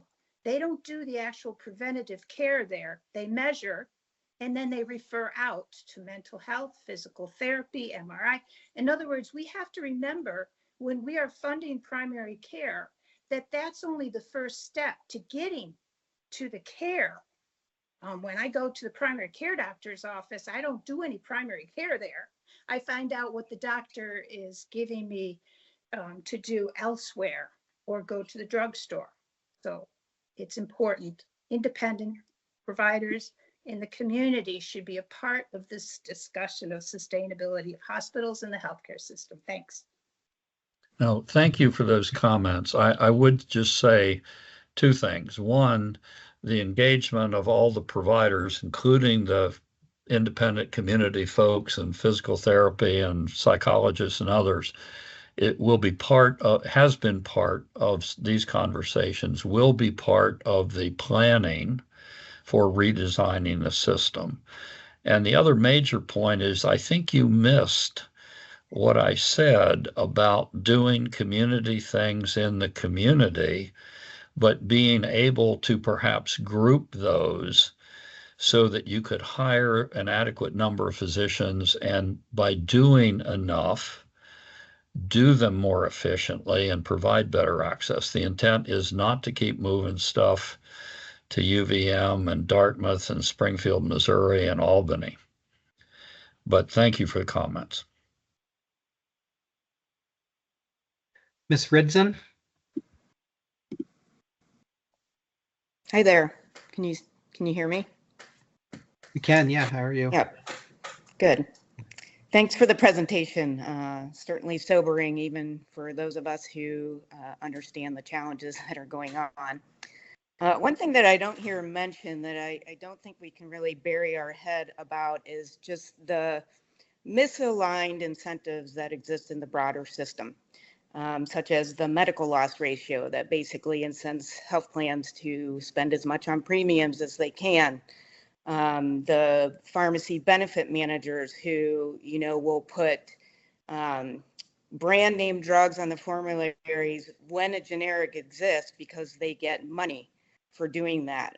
So there's a lot of money in the system, and I realize we're in a capitalistic system, but it's crazy what some of the margins are that some of these entities make. And I know that's a broader federal situation, but there must be some things that Vermont can do to help drive change in these areas. Because I think until those incentives are more aligned for optimal patient care, which they are not now, things are unlikely to change the way we need them to change.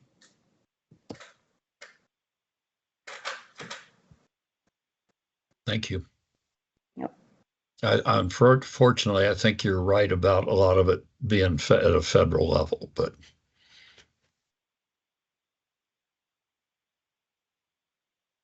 And this is something that at the Care Board we've been talking about and thinking about a little bit more of, like, what are the challenges to the commercial ratepayers and where are they coming from? And we'll be in rate review pretty soon. But if you think of what goes into a commercial rate, there's many, many factors, and the state's control over them is somewhat limited, right? So you do have hospital rate increases, you have non-hospital rate increases, you have just simple utilization, that how often people go to the doctor and which doctors they select. You have how sick the patients are. So if the patients are sicker, those commercial rates go up a lot. You have pharmaceutical costs. You have how many pharmaceuticals you're buying. You have so many different components, insurance companies, whatever, the pieces of that may be. So in terms of like what the Care Board regulates or AHS can work on or address, some of them are just not things immediately within the state's control or ambit. And certainly this project is really focused on one piece, but I think we should all recognize that it is only one piece, and there's many others that go to our affordability challenges. Mr. Darenthal, you look like you're back. Yeah, can you hear me? Yes, sir. Okay. Hi. I am not a healthcare guy per se, at least not professionally, but I do appreciate, Dr. Harmony, that you stepped back and really took a systems view of how this works, especially with regard to housing, and would hope that the Green Mountain Care Board would be able to get some housing people to listen to the recording of your presentation. I think that would really help move the needle. And I have a quick question, but anyhow, thanks. I wanted to make sure I thank you. But I have a question, and that's, you didn't mention ACOs much. Now I had to step out for a second in the middle of your talk, but I don't recall you saying much about that. Is there a role for them, or how should that be handled? No, thank you for the question. No, I really didn't go into financing, and you're right about that. I did comment on one of the slides. Some of these structural changes are really needed to enable either an ACO or a global payment mechanism or whatever to succeed.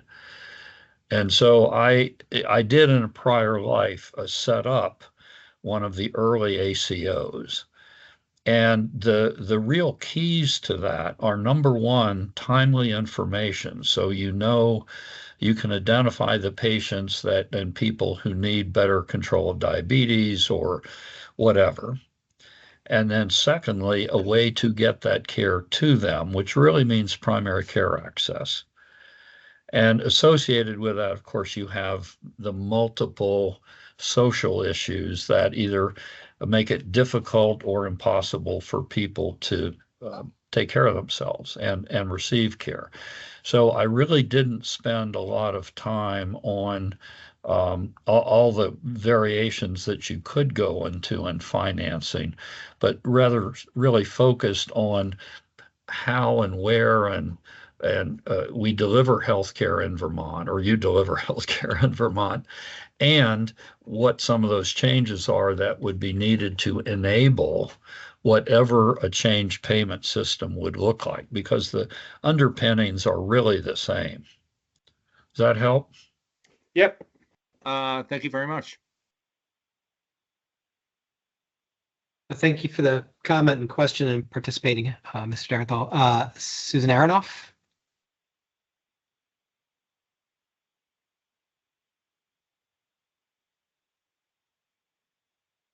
We'll come back to you, Ms. Aronoff. Joe Wooden. Yes, hi. I just wanted to make a couple comments. I think Bruce has done a really nice job. A lot of interviews, a lot of discussion. I couldn't do what he does. I really appreciate that he's listened to a lot of people, collected a lot of data, and I know at Copley, we've had some really fruitful discussions. He has asked us to really look at, we're known for our orthopedic work. Of course, we do a tremendous amount of it, and I think we're quite good at it.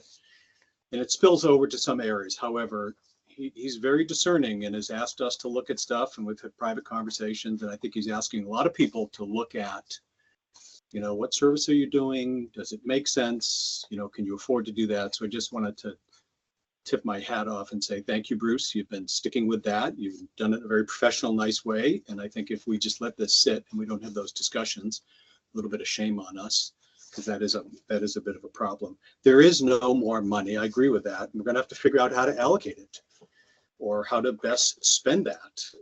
I'm a big advocate of developing more commercial viability in Vermont because they pay taxes. And it'd be great if we could do that, but I know that's not the focus of this group. I know that I have a piece of paper here from, you can't read that. Ooh, that's convenient. Just from today about, you know, cost and payments. And so we're working with an insurance company and, you know, they'd like to lower our rates and our commercial rates. And it's like, oh my gosh, you know, we looked at an emergency department visit. We get paid $376 for a level 3. State average is $635, and they pay one hospital $1,178.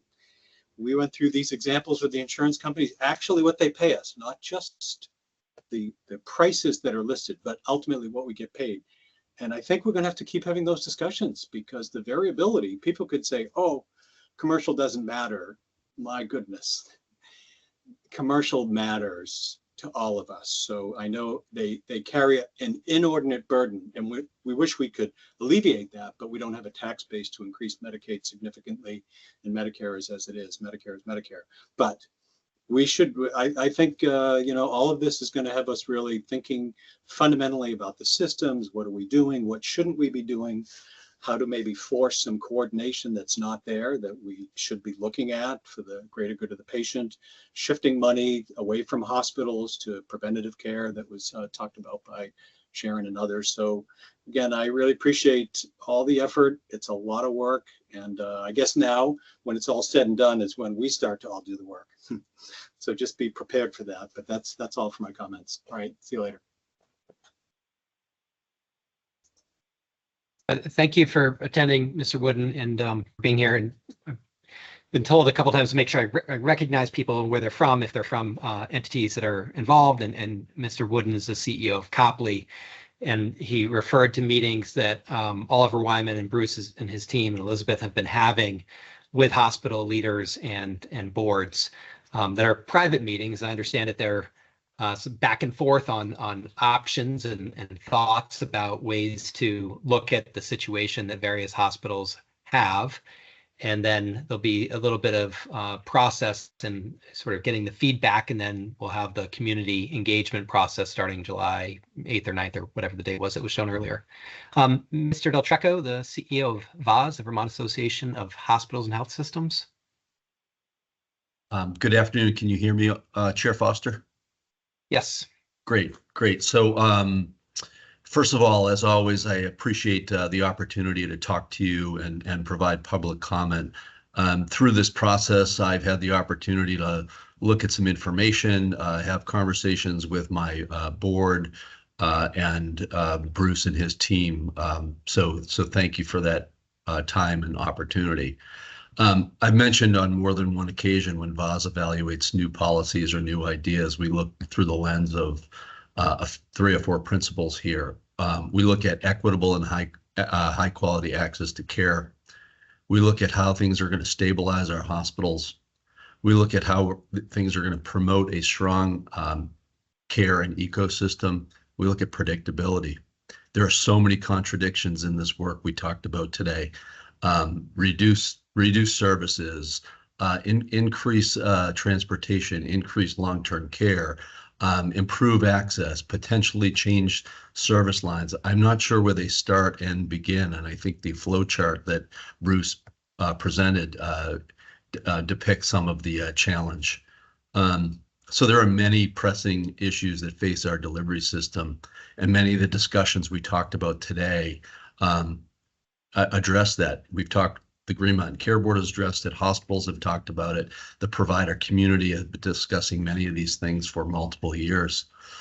Transportation, mental health, substance use disorder, access to long-term care, skilled nursing, home health services are all challenges that are acknowledged and are real issues.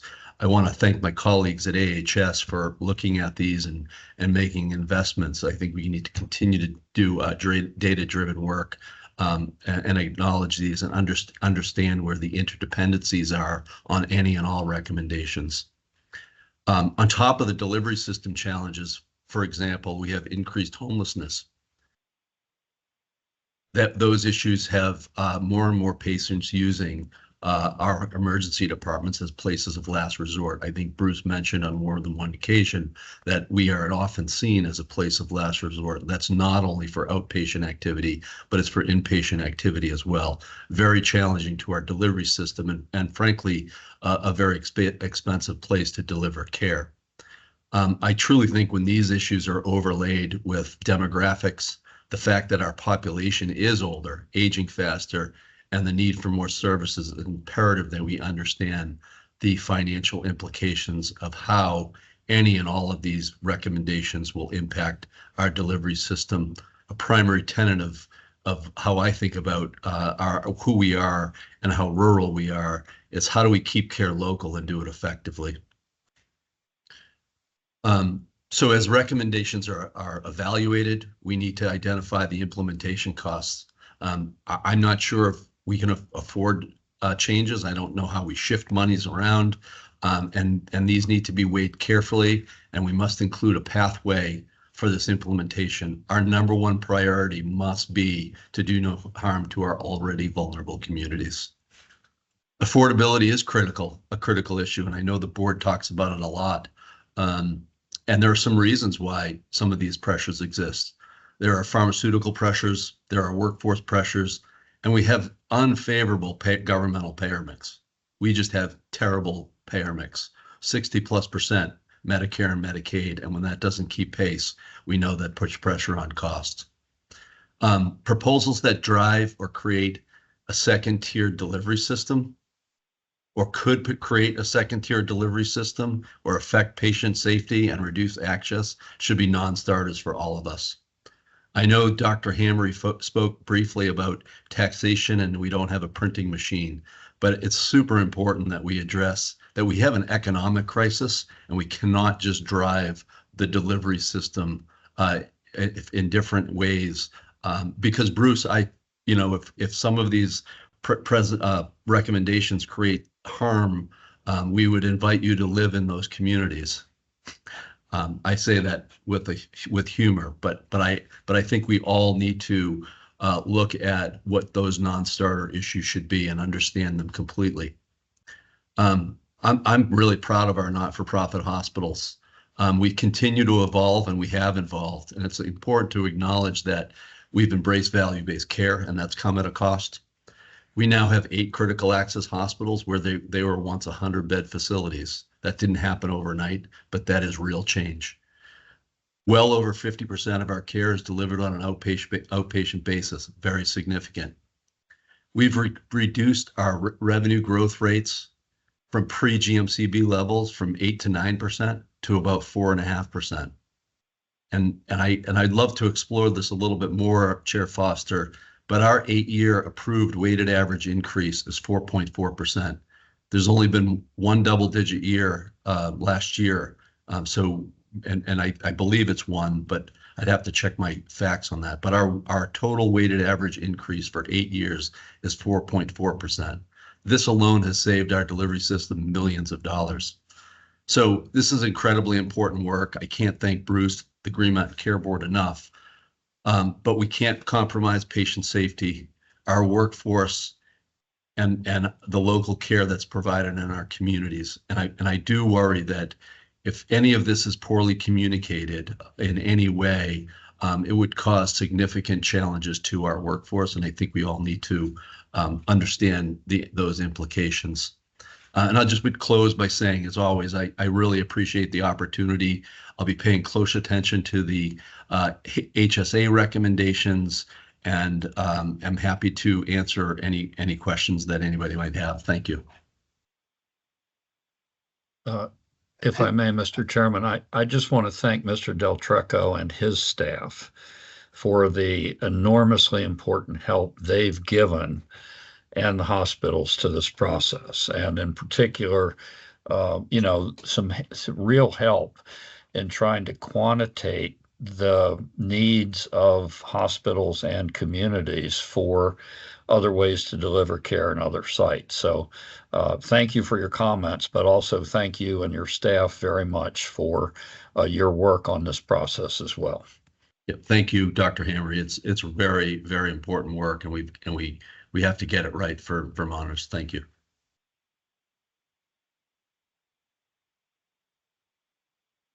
Is there any other public comment? Ms. Aronoff, you did have your hand raised, and then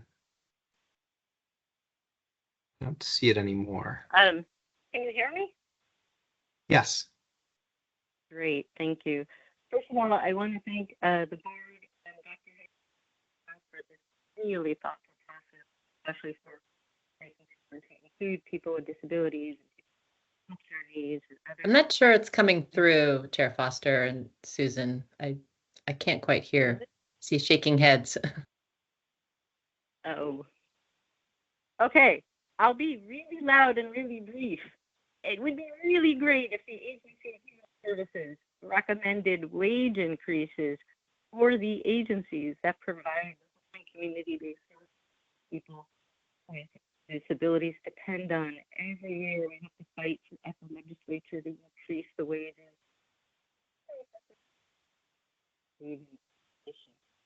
So that's why our workforce is suffering. That's why our service system is crumbling. That's why parents my age and older can't get services from adults. Take care of them. So please, Agency of Human Services, please fund the services. Please recommend wage increases for all the Medicaid services. So, Ms. Aronoff,